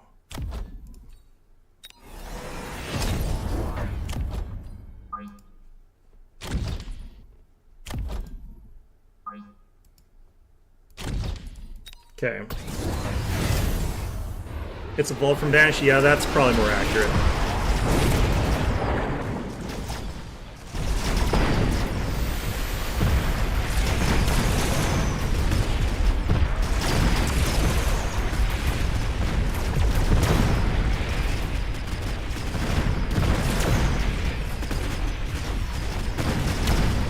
Clearly I need more range on these guys. They're getting plastered here.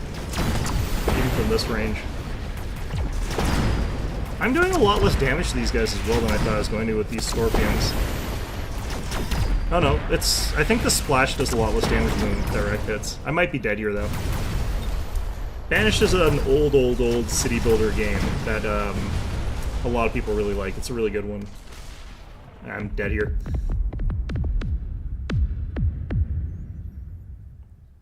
I'm not 100% sure I'd call it smaller scale technically. Like, you can get pretty big settlements in Banished. It's kind of like an old school SimCity in a certain sense there, yeah. Okay, still not liking the Phantom Rays. I still can't figure them out.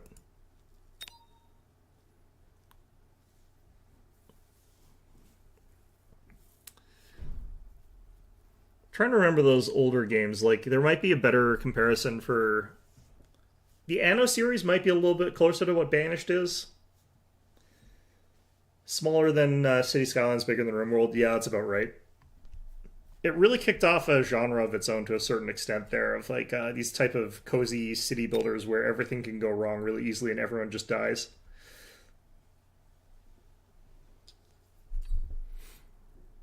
Its population mechanic is also very unfortunate in a kind of funny way. Yeah, I'm not really sure how to incorporate Phantom Rays into what I'm doing. It feels like it's very difficult. One Anno game? Yeah, they're all pretty... But you've played all of them then. They're all basically the exact same game. Anno games are like reskins of one another rather than really different games.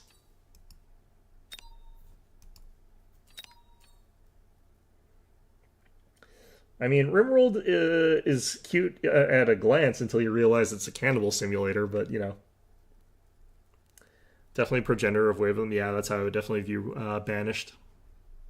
It's also better than a lot of the ones that came out, like, afterwards. That reminds me, I should check out Manor Lords at some point in time to figure out what they've done with it. I just should read the patch notes. I might not actually play it, but...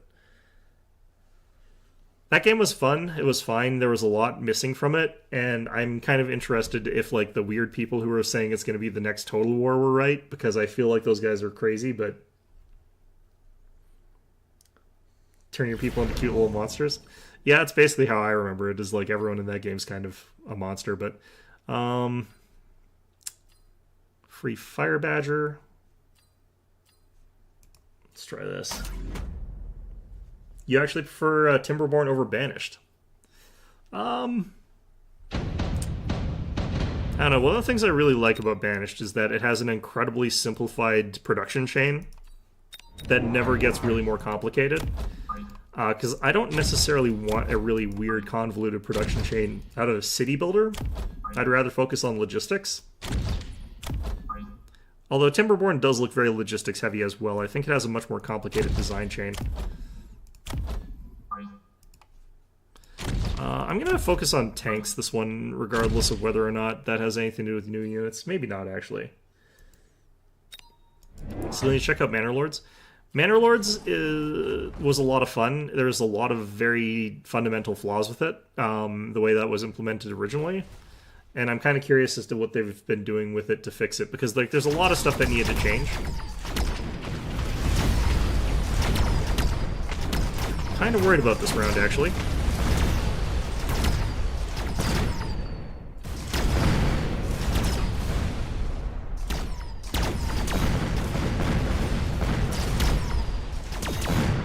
Yeah, I'm gonna lose this one.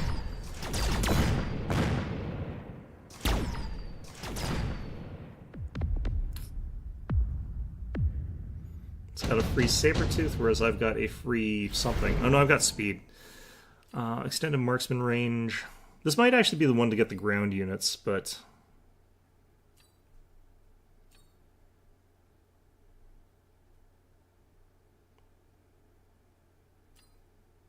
Extended range marksman might actually be kind of interesting, but let's take the laser sights.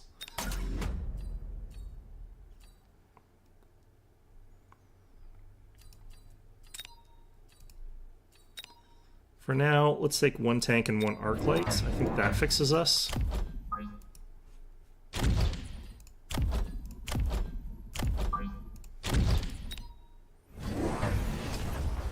The Iron Teeth are the ones where stuff can get more complicated.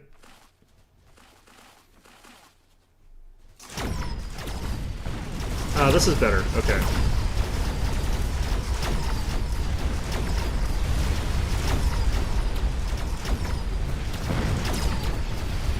I don't know if we're going to win this still, because we still have a lot of little crap units that we have to chew through before our big damage dealers can actually damage the stuff in the back, but...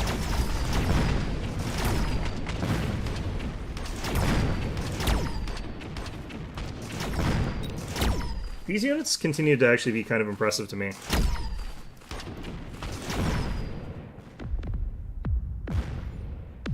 Also had a free Sabertooth that round, which is pretty bad for me, but that's fine. One rank 3 Stormcaller or a rank 2 Scorpion. Scorpion is probably our best bet here. Actually, a Melting Point. Part of the problem is, like, good time for splash damage. The problem is my splash damage wouldn't latch onto the units I wanted to. It's latching onto the Tarantulas.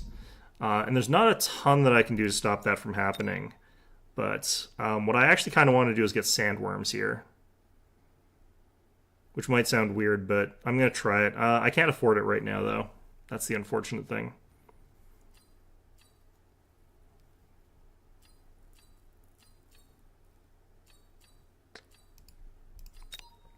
Kind of need something that's got a bit of a mix.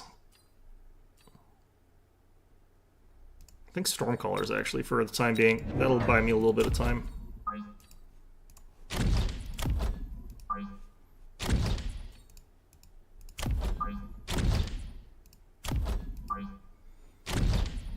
I just need to buy, like, myself a bit of a moment here so I can catch back up a bit.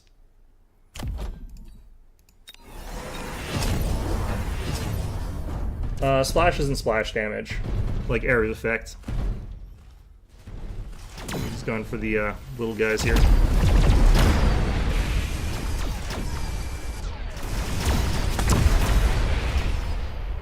That was some lag. Interesting.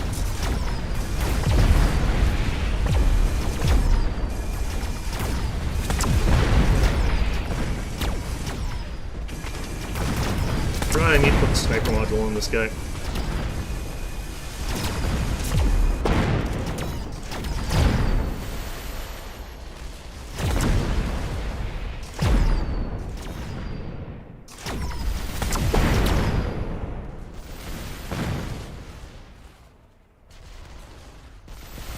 I think he wins this. Mostly because, like, I'm not going to hit the on-the-move units, just don't get hit by these things. Yes, I play D&D, Pathfinder, Shadowrun. I play a lot of tabletop role-playing games. I really like them. I'm going to take that. That's expensive as hell, but I'm going to take it. I think that was maybe a risky call, but that's fine. I'll put this on you.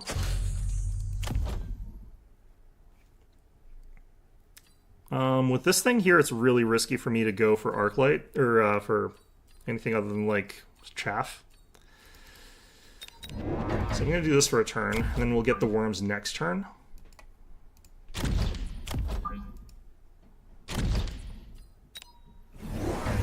Right now I'm DMing a Starfinder and a Shadowrun campaign, and I'm playing in a Pathfinder campaign. Pathfinder 1st Edition. Starfinder 1st Edition as well.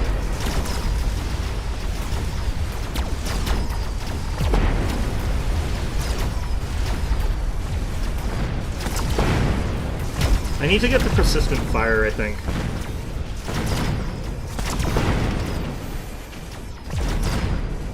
Still too much stuff leaking through.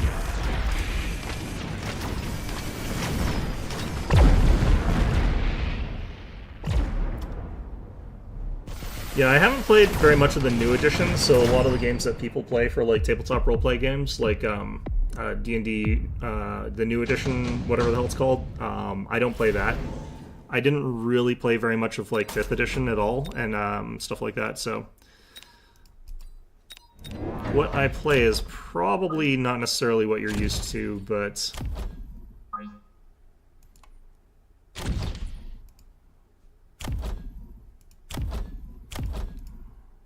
these guys are faster.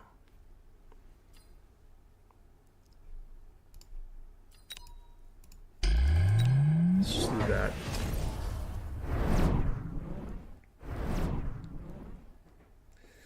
Well, if they're a smart player group, they won't hire a devil lawyer. Like, if there's an option for a devil lawyer, they'll probably decide not to take it. If they're a silly player group, they might take that. But it's a bad idea, and they might know it.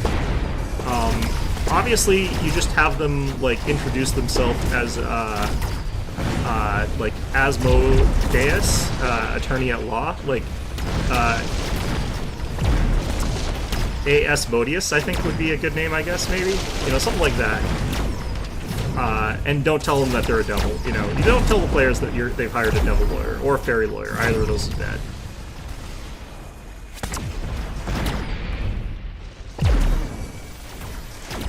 But, yeah, I mean, shenanigans to pull on your players really comes down to the specifics of the campaign that you're running. It's always impossible to say, like, what they should be from an outside perspective until you sort of, like, get in on it.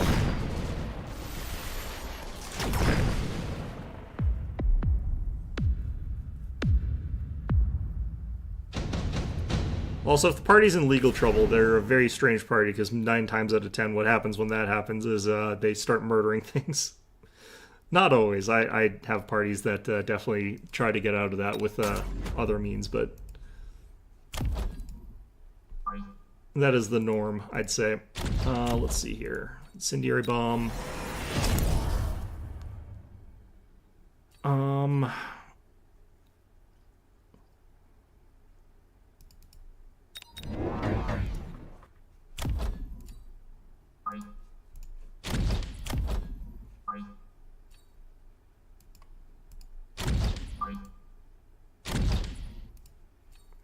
I don't think I'm going to win this one.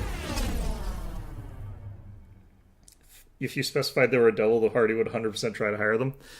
I mean, it's 50-50 with my group. It depends on the players that are cognizant of what is happening during a given day. I feel like 9 times out of 10 what would happen is that the players who are paying attention would be the ones who are smart enough to be like, we're not going to hire the devil. That sounds like a terrible idea. And the other half of the time, the other ones would be like, yeah, that sounds really funny, let's hire the devil. And then they would hire the devil if things would go sideways. The reach on these things is surprisingly good.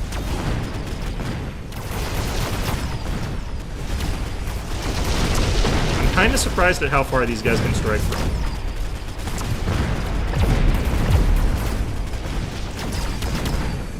Why are you guys lighting your own shit on fire? What is wrong with you?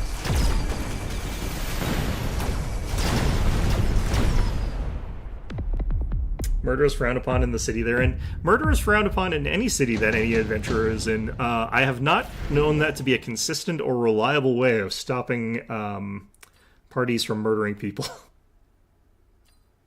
I'm going to take this.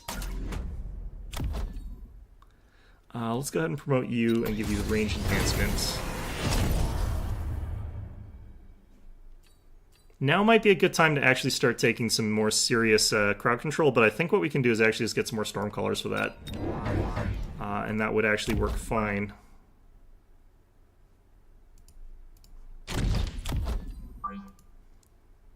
Kind of don't love the way that these are being deployed, but whatever, it's fine. We'll go ahead and range enhance these guys. Leaves me with no money again, that's fine. And I kind of want to do this.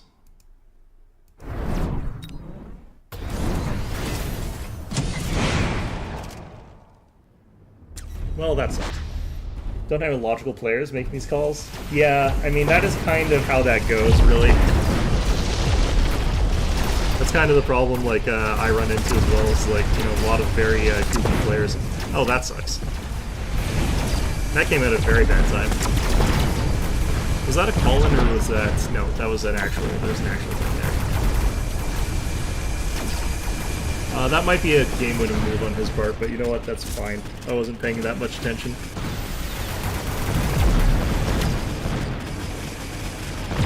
These bombs are gonna hurt. Yep. Yeah, it'll all be death.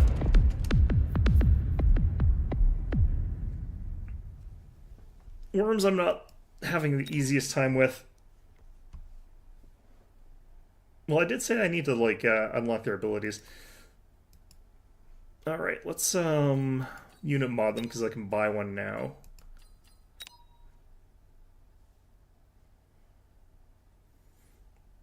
And the thing that I really think is going to help them is that ranged attack reduction combined with, like, plate armor if I can get it. Can they get heavy armor?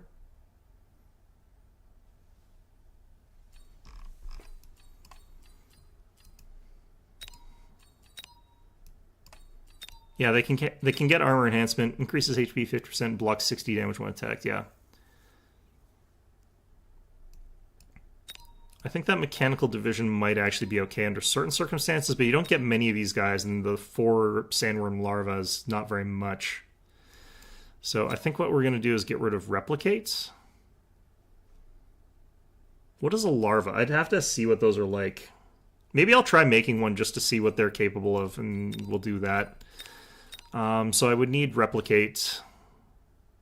We'll take sandstorm. We'll try them again. We'll see what those actually do. I kind of wish I could see the stats for those guys.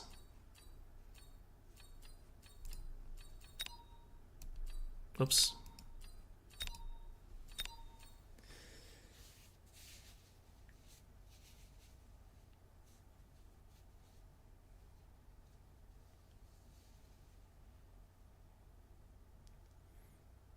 Making those calls, hence why one of my party members sold out another to land into legal troubles. I mean, that's kind of PvP in my opinion. I probably wouldn't actually even allow that, but I'm a very conflict-averse person, I guess. I don't like PvP.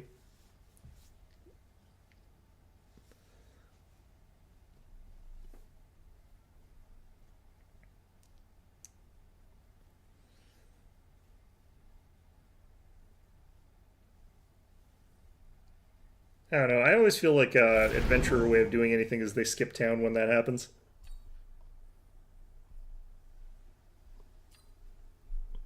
Yeah, there's way too many unit specialists nowadays. I don't like that, in that it's sort of flooding it.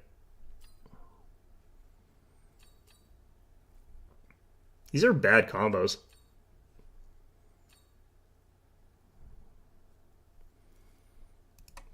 I don't know here. Let's do this.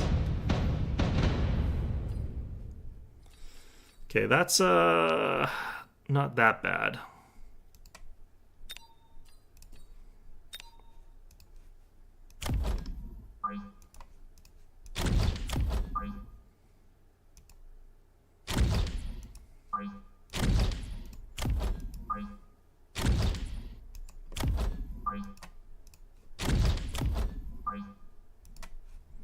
I don't know about this.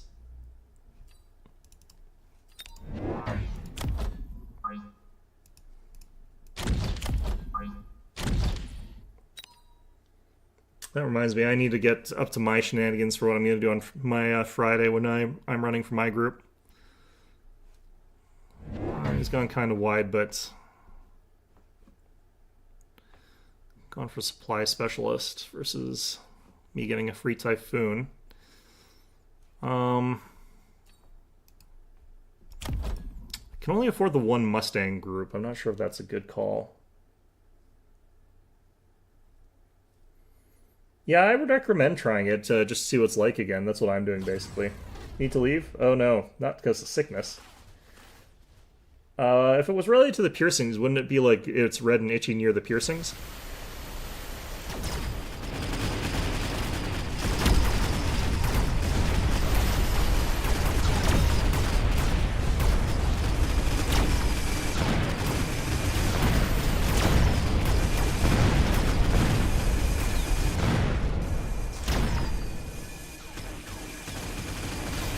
Entirely sure what the hell's going on here.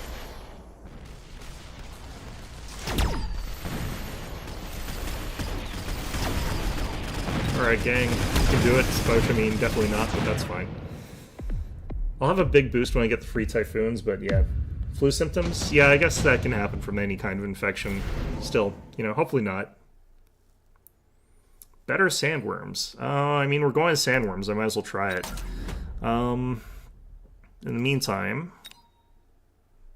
I'm going to unlock these. I don't know if I'm going to get them anytime soon, but we're going to unlock it. And I am going to get... Could get more Stormcallers. That would be kind of funny. I think it would be bad, though.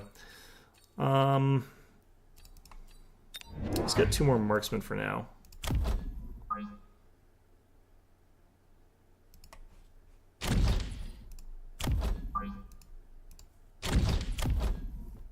Kind of want to boost these. No irritation? That's good.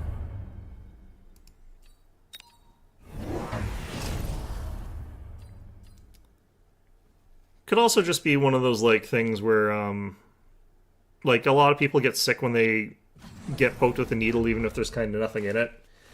Like makes their arm sore for a little while. Could just be one of those sort of situations.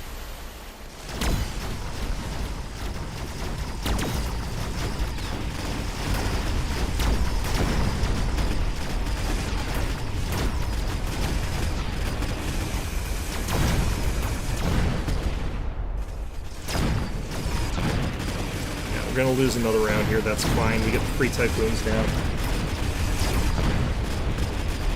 I don't mind. You should just head out. I think that's I don't really mind if you guys just leave. It's absolutely fine by me.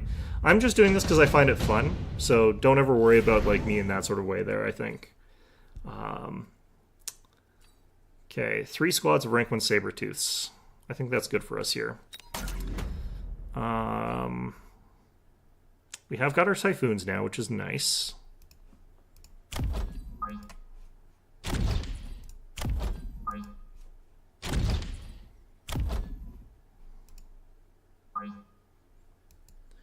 But, yeah, no, it's,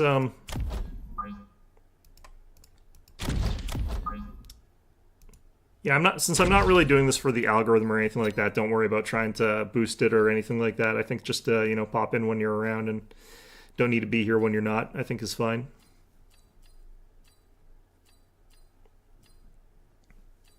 I don't know what to get here. I think that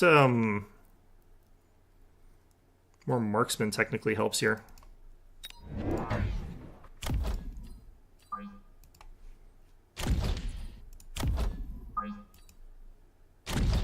See ya. Yeah. Nice to have you. I don't remember what these guys actually do. I'm just going to hit this. We'll unlock you now. No, I can't. Okay, well.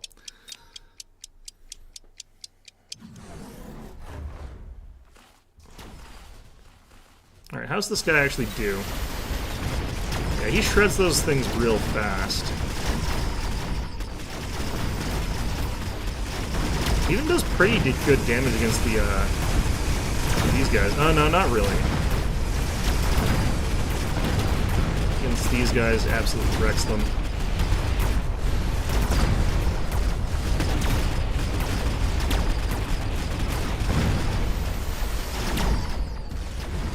Okay, that went well. That went well enough to actually slam him quite a bit. Orbital Jav might be good to have in the back pocket. Just showing that I've got it means he can't really do certain things that he might want to do. I'm going to do the supply enhancement, though. Okay, we'll unlock you. It's going to cost 500 per, so I'm going to actually save up for that.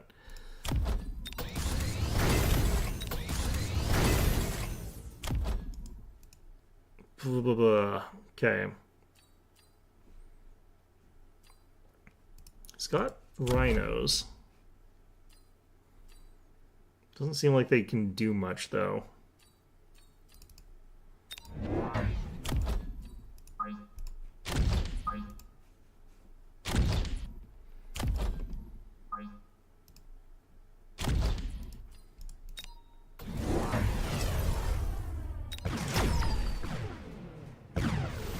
What's going on back here?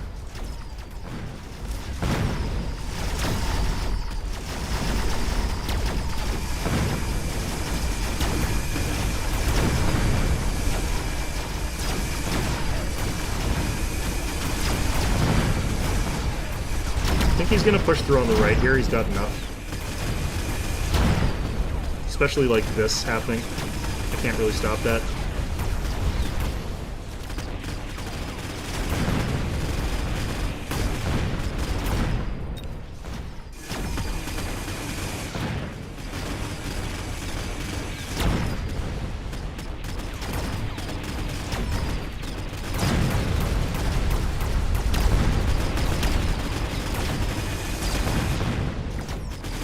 That's fine, though. Okay.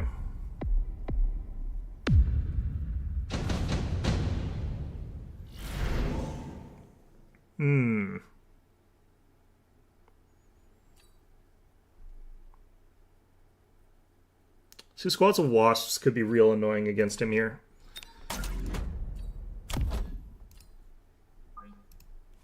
Doesn't have an easy way to stop this.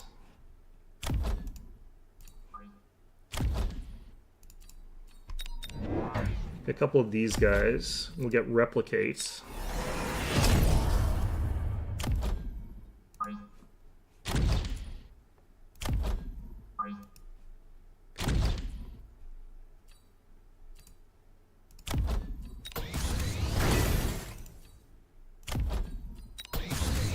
Okay, I wish I had a little bit more money for these guys.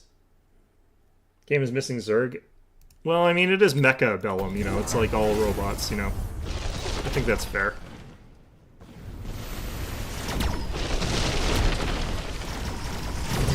This guy freaking demolished that guy. That thing actually pretty weak.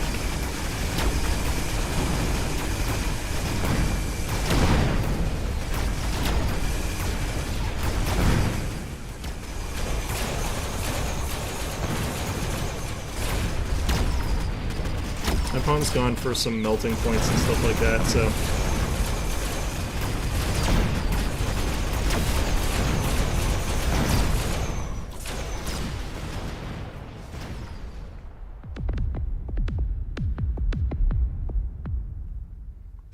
Okay, so I wouldn't mind giving these guys that extra ability to avoid certain things. Decreases recruitment cost of non-giants, airdrops, rhino... Get the airdrops rhino thing. Dropping that there might be a mistake because it's near these things.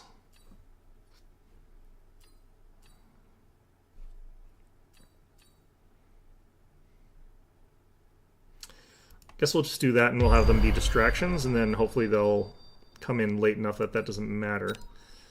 We'll get two more of these guys. I want to get another upgrade on them, but...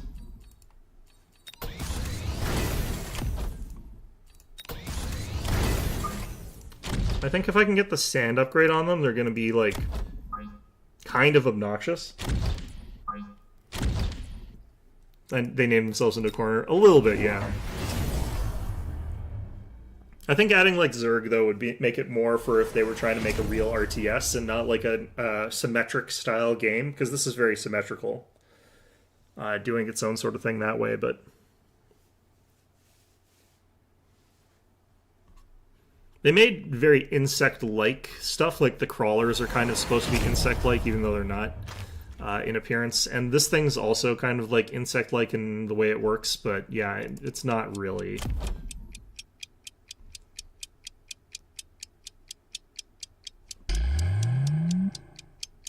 That's an interesting choice. Ooh, the Rhino got moved. Or deleted, one of the two. Ooh, they threw in a lot to stop that guy.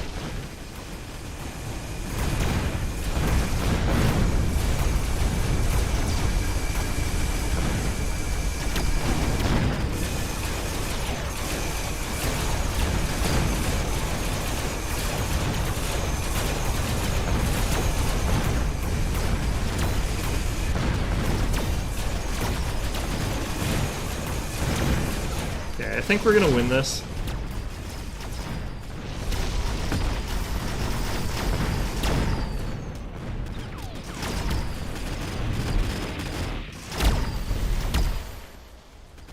Kind of funny that that tower actually survived through this entire period.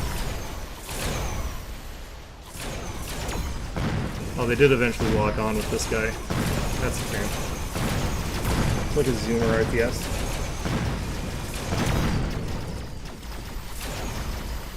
I don't know what it is, I'll take your word for it. I trust your opinion about Zoomer RTSs. Aw, man.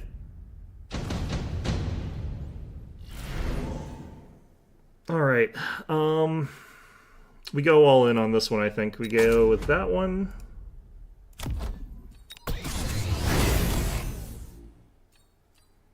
I wouldn't mind getting double upgrades on these guys here, Incendiary Bomb or something like that, but I think that would actually be to our detriment here. I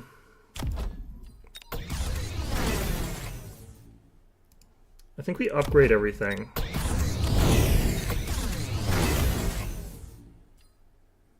Then I just get, like, stuff to interrupt my opponent.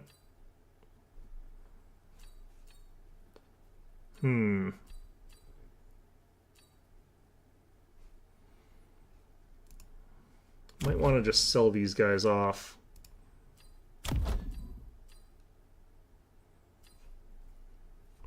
Nah, I think what we're going to do is get...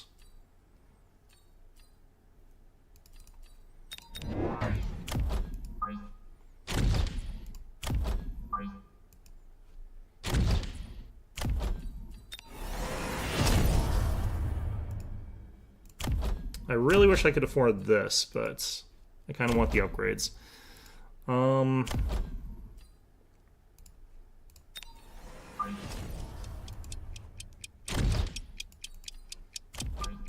No.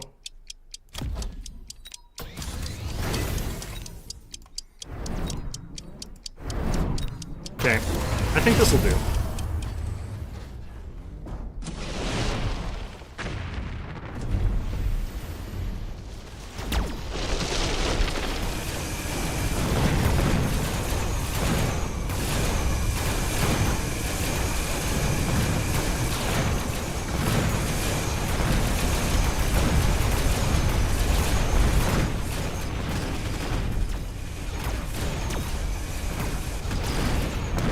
Might actually lose here.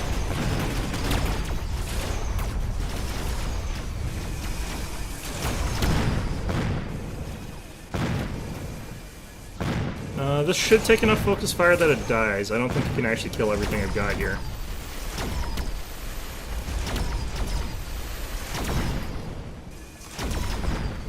And we should be able to finish this thing off on the second part.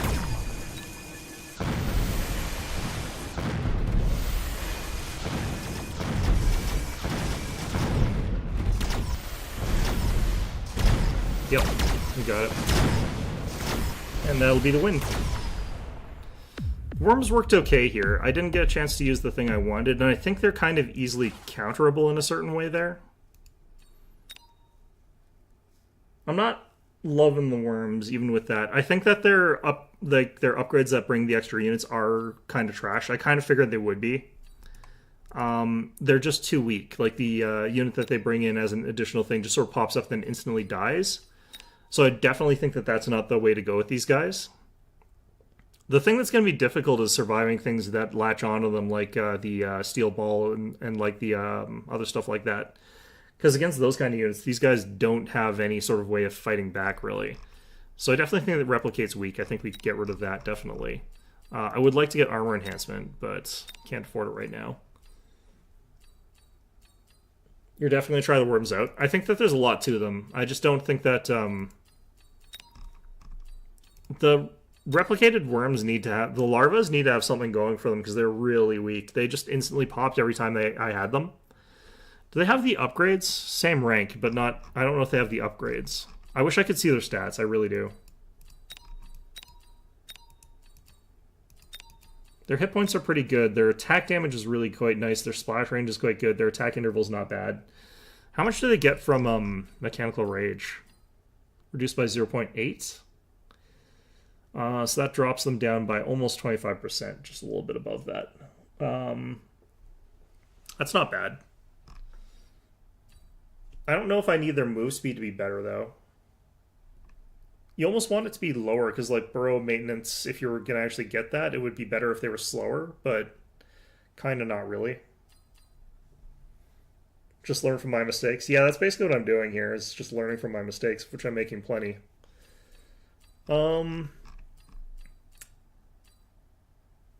Yeah, I definitely feel like Sandstorm is the way to go here.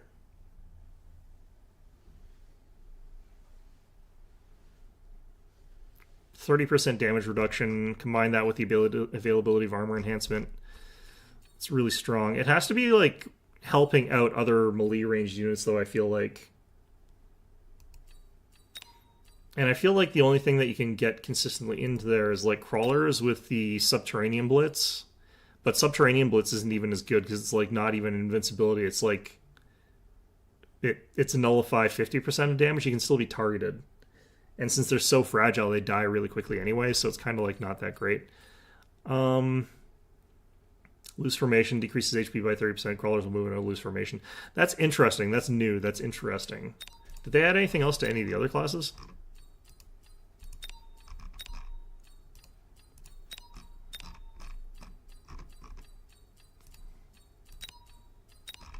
Doesn't look like it. I know that loose formation is just to make it so that, like, they're a little bit more survivable against the fact this game has a ton of big AoE attacks.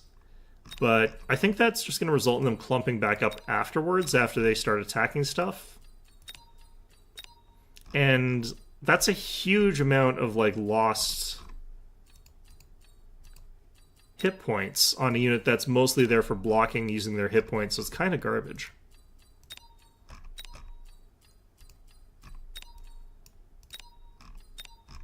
Doesn't look like any other units got anything new so far. I know there's probably been some balance changes to existing skills, but... Wrath is another unit that I never really learned how to use properly. And I never see anyone else using it either, so I don't think it's just me either. The one that I think needs, like, an upgrade is probably the Fortress, but it looks like they're the same. I'm not seeing anything new here.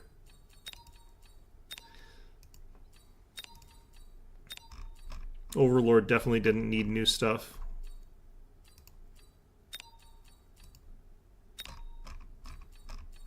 Yeah. I haven't had a chance to try the Fire Badger.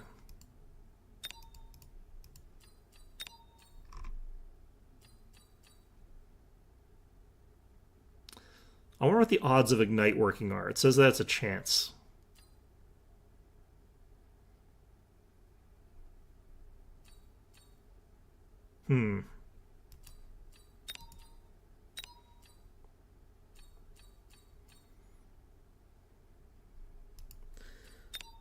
Fortress used to be turbo busted. I don't actually think it ever was. I think there was a period briefly where people didn't really know how to fight against it. I don't really think that there was ever a period where they were actually broken. Because their flaws and their weaknesses were sort of always the same. And the things that counter them were pretty much available right off the starting point. Like, it's just melting points. If you got a melting point, you can take out the fortress. You can usually take them out with overlords. Stormcallers work pretty well into them, even if they got the shield. Like, if they got the shield, you can just punch it down with the overlords. And they can't chew through, like, AoE chaff very well, so you just block them with a whole bunch of that stuff.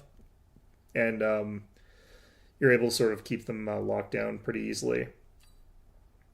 I'm probably going to call it early today, because I don't feel like I can play this game quite as long as I can play other types of games, but I think I will play one more match. This game is fun, but I don't feel like playing it for 4 hours straight sort of game.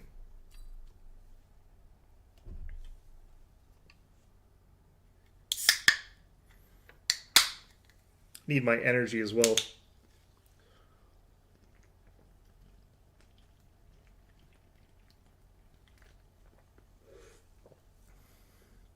Things like Melting Point being such a hard counter to certain things kind of does make it like almost a no-brainer unit in most compositions for late game, but I see people moved away from using them. I don't really see as many Melting Points.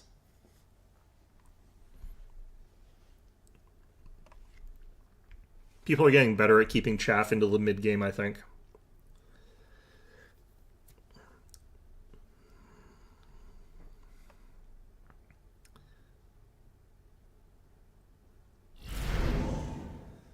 Now we got Giant Specialist available. Let's go Cost Control. Make it so that we suck. Farseer Specialists versus Cost Control. He's got the Tarantulas. This is going to be rough. The one advantage is he doesn't actually start with anything that kills these sorts of units. He's probably going to get snipers. I feel like that's an almost given. So I'm going to have to get some chaff, but he doesn't start off with chaff killers. Or he doesn't start off with tough guy killers.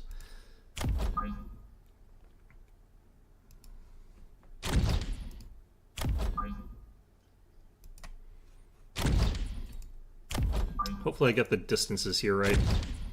Always tricky with this kind of formation.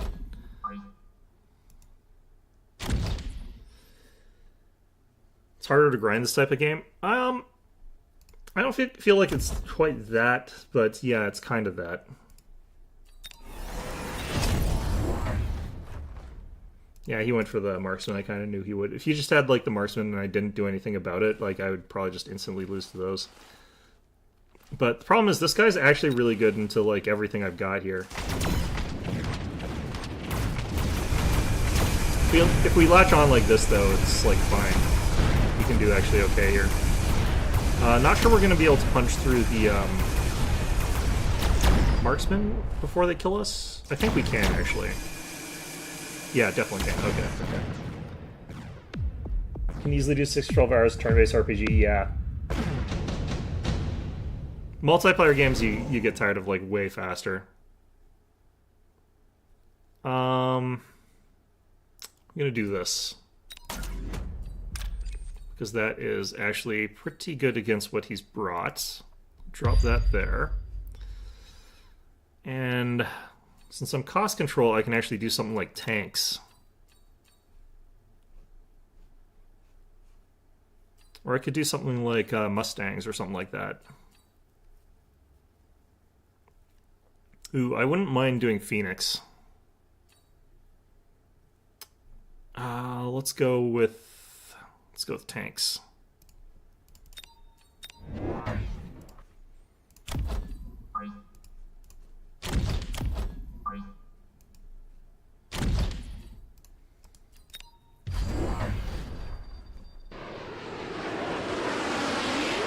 Nice. Wish I had gone for these ones, though.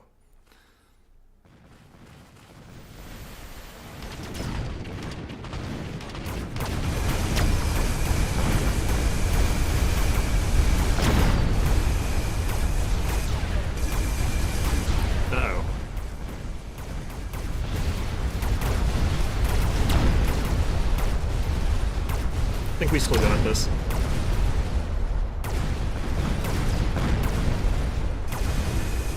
These things just get melted too hard by the arc lights.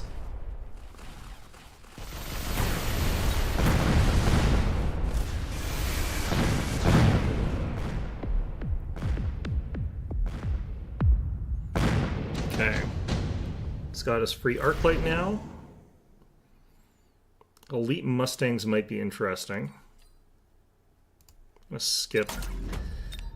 Got 800 bucks now, so I can easily afford some pretty scary stuff. Scorpions might be good. Be worried about this cluster here, though.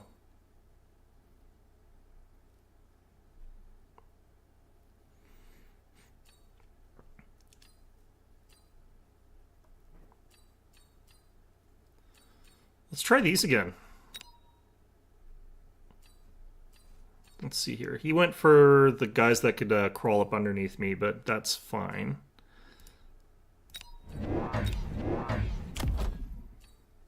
I want this here, so as be sort of a counter against those underground units.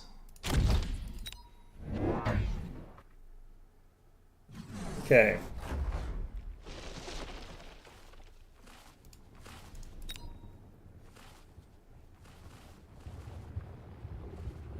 I feel like Steel Ball, these guys, and like all that other stuff is probably pretty good with the sandworms.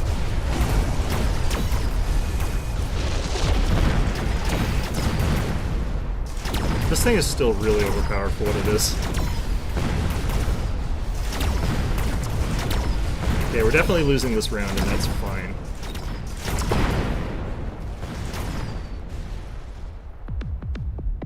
I want to see what sort of equivalent unit to this I get, if I get one. Yeah, okay. A rank 5 Sabertooth.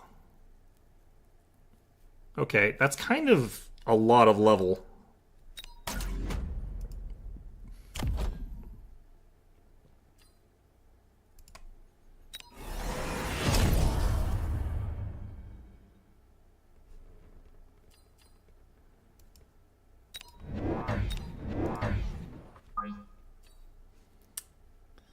Okay, let's see how this goes.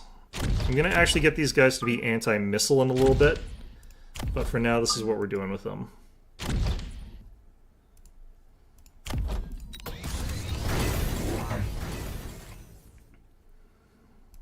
He went for the Typhoons, which is fine. Next level I'll have that missile strike and I can drop on these guys. Take out a pretty valuable cluster of his stuff.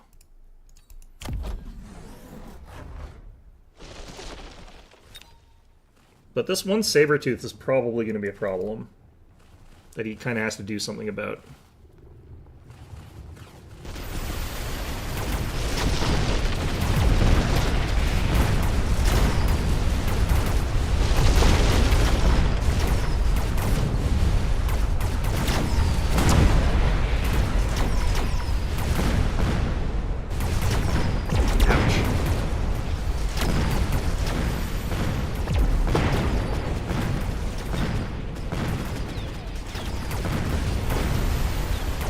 Basically, like, just not dying.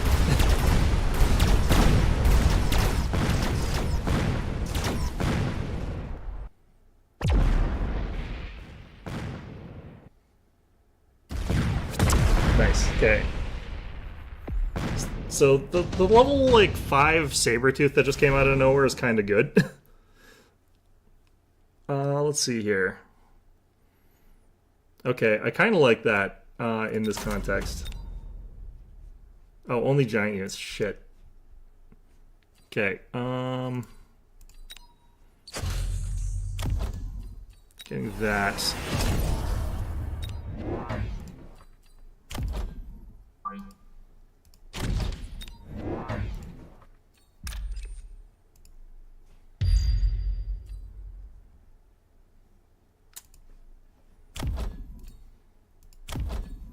Level 6 Sabertooth. slowest win of all time. I've had slower. Okay, that is really nice.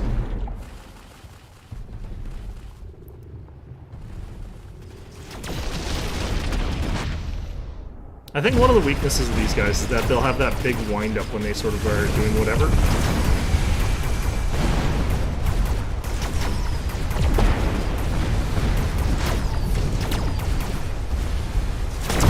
That was a nice double kill. Ooh. Yeah, this guy's gonna go down fast now, because like I said, melting points are just such a counter.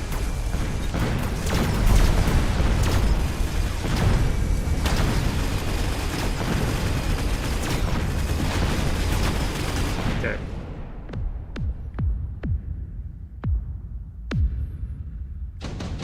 Okay, we just need to throw, like, garbage down center, I think.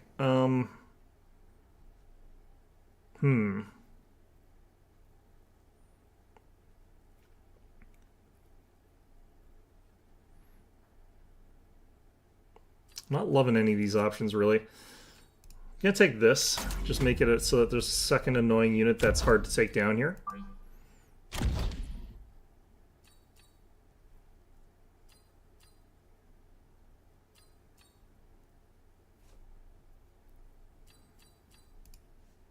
I'm not sure I saw what the cloud was doing. I need to pay more attention to that.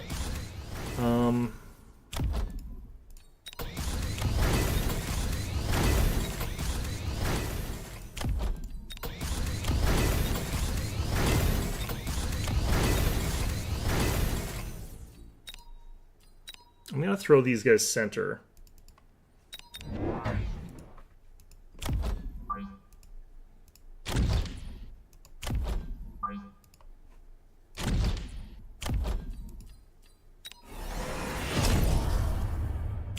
Costs 500.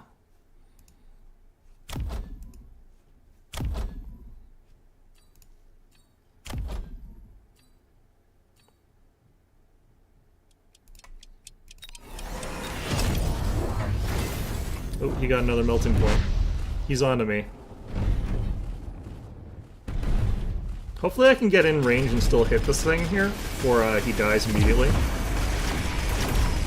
Oh no, you just hit these guys.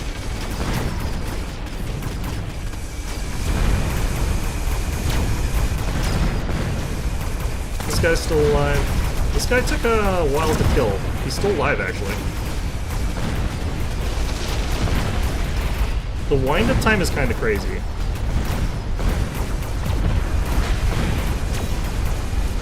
Oof.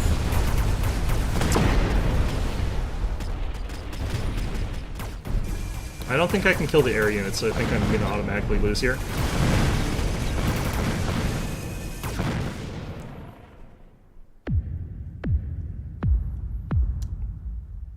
Yeah, I think I threw this one. That's fine, though.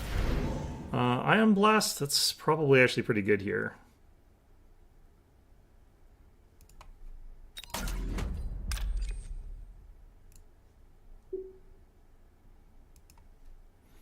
I'm not sure if that's going to kill my own stuff too badly, but give it a shot anyway. We'll promote you. Take a couple of these guys.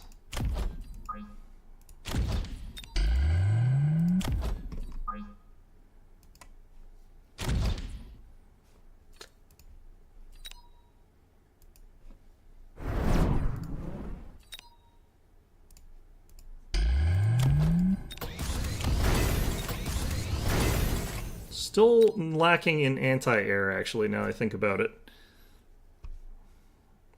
Still got 200. Let's go ahead and get just one more recruitment here. Yeah, this will make all the difference.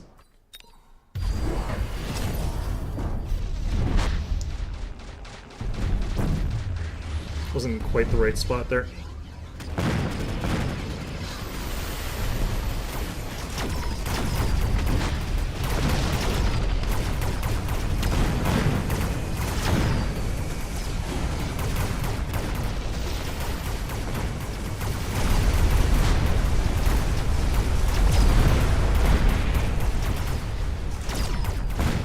Oh man, that sucks. Got theirs at just the right time though, so kind of even on that.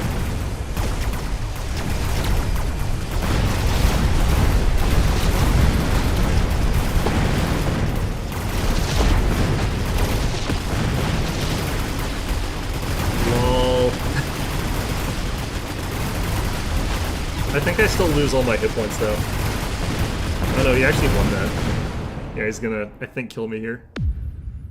Not quite. Still very funny. Alright, I definitely need to focus more on, like, anti-air, but...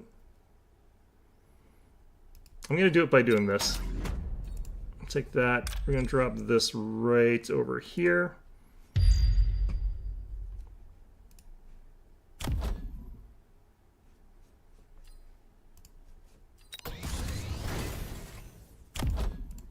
I want all of these guys to be far back.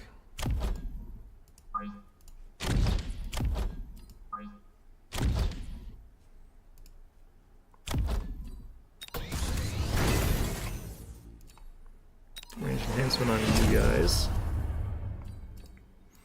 I'm just gonna get more saber tooths.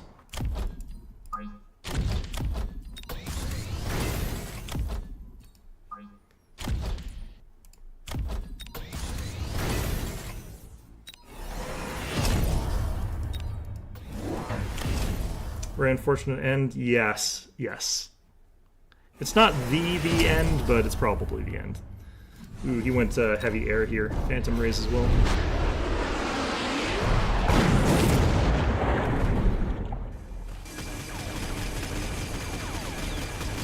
Still feel sad about this guy just not quite making it to these guys.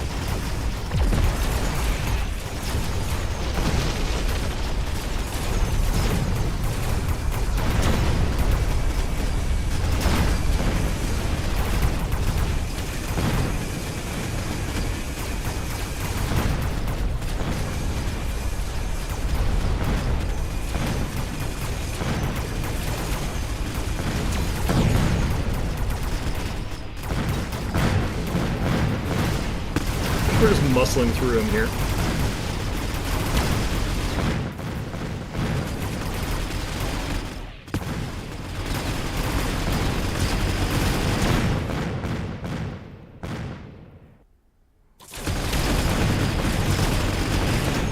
Okay, cool. He leaned into the overlords quite a bit, yeah. Decent amount. I think we go with snipers here. Ooh. This would also be very good. This would actually be, I think, better. 35% extra hit points on what we're doing here. Kinda gross.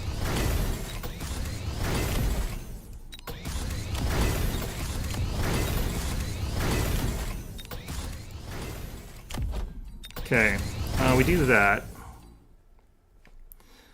What I want here is probably snipers.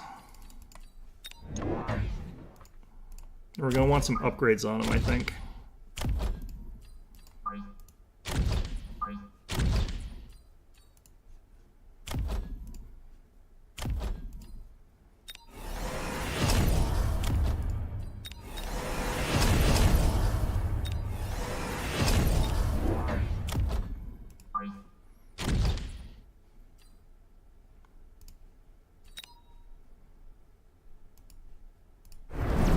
Okay. If I manage to pull this back, it's impressive. Kinda, yeah. I'll be surprised if I do it.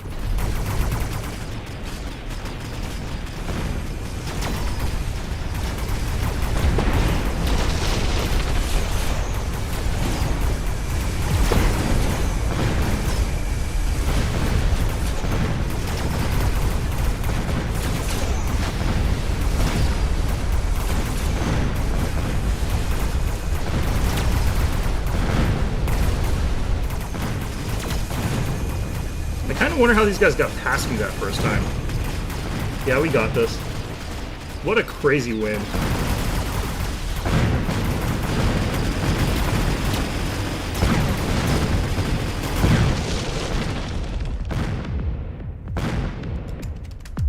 Wow. Okay. I want to save that one. That was a really crazy comeback there. Okay. And that's the one I was going to end it off on, and that's the one I am going to end it off on, because holy crap, that was a good one to finish with. Yeah, I liked that. That was pretty good. I think the thing that's going on here is, like, I'm used to the idea that a good unit is one that you can sort of spam. It used to be that you could take like all arc lights and win that way, or you could take a like very Mustang heavy composition, or you could take like a very like Fang heavy composition or whatever, and you could win the game that way. I don't think that the new units are designed that way. I think that they're trying to lean away from the idea that you can do that, and they're making units that force you to like create synergies between them. And I think that's probably a better way to play the game, but it's a bit of a paradigm shift for my brain. The if you have a level 8 Sabretooth that's got like the sniper enhancement and range enhancement and field maintenance, like that's kind of crazy. The attack damage on this thing's 6,000. That's actually really, really high. So the fact that every 3 seconds this is like one-shotting something, like this thing was one-shotting their melter, the melting point, I think, because it was like level 8, so it was multiplied by 8. Yeah, I'm pretty sure that was one-shotting these guys. So that's pretty cool. But yeah, in any event, I'm going to call that quits for today. Pretty happy with the way that the game has changed in some ways, but man, learning how these new units work is a process. It's going to be a while. I really wish they would make a new light unit of some sort. Like a focused light unit that was only good at like taking out a larger target would be kind of interesting, like a very long range thing that had like cohesive beam where like all of the little guys put their beams together and make it so that it converges into something that does like really good anti-large damage. Would be kind of interesting. And making it so that there was another one that had really good like horde clear damage that did 0 damage against these large things would be something I would like to see. Something that did that kind of stuff I think would be really, really fun. Maybe if it had like 1 damage but a very large AoE radius on its attack, that would make it so that like they do nothing against a marksman or something like that, but did huge damage to crawlers or whatever. Just some more units that are in this vicinity here, because right now there's kind of the Mustang, but it's mostly like Fang Crawler, and that's all you got for like small units. They've never really added to that. I guess it would be hard to balance around adding a lot more small units though, because it's easier to balance around the really big units because they'll get countered by like Melting Point.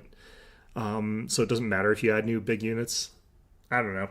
In any event, though, that's going to be our stream for today. I will be back on Monday. I'm not sure what I'm going to be playing then. It's going to just be like chill stuff for until after the 18th. So basically by Christmas is when I'm going to be locking into whatever RPG I'm playing, but we'll find out which one it is. In any event, though, hope you found this one enjoyable, and of course, as always, hope to see you guys all next time.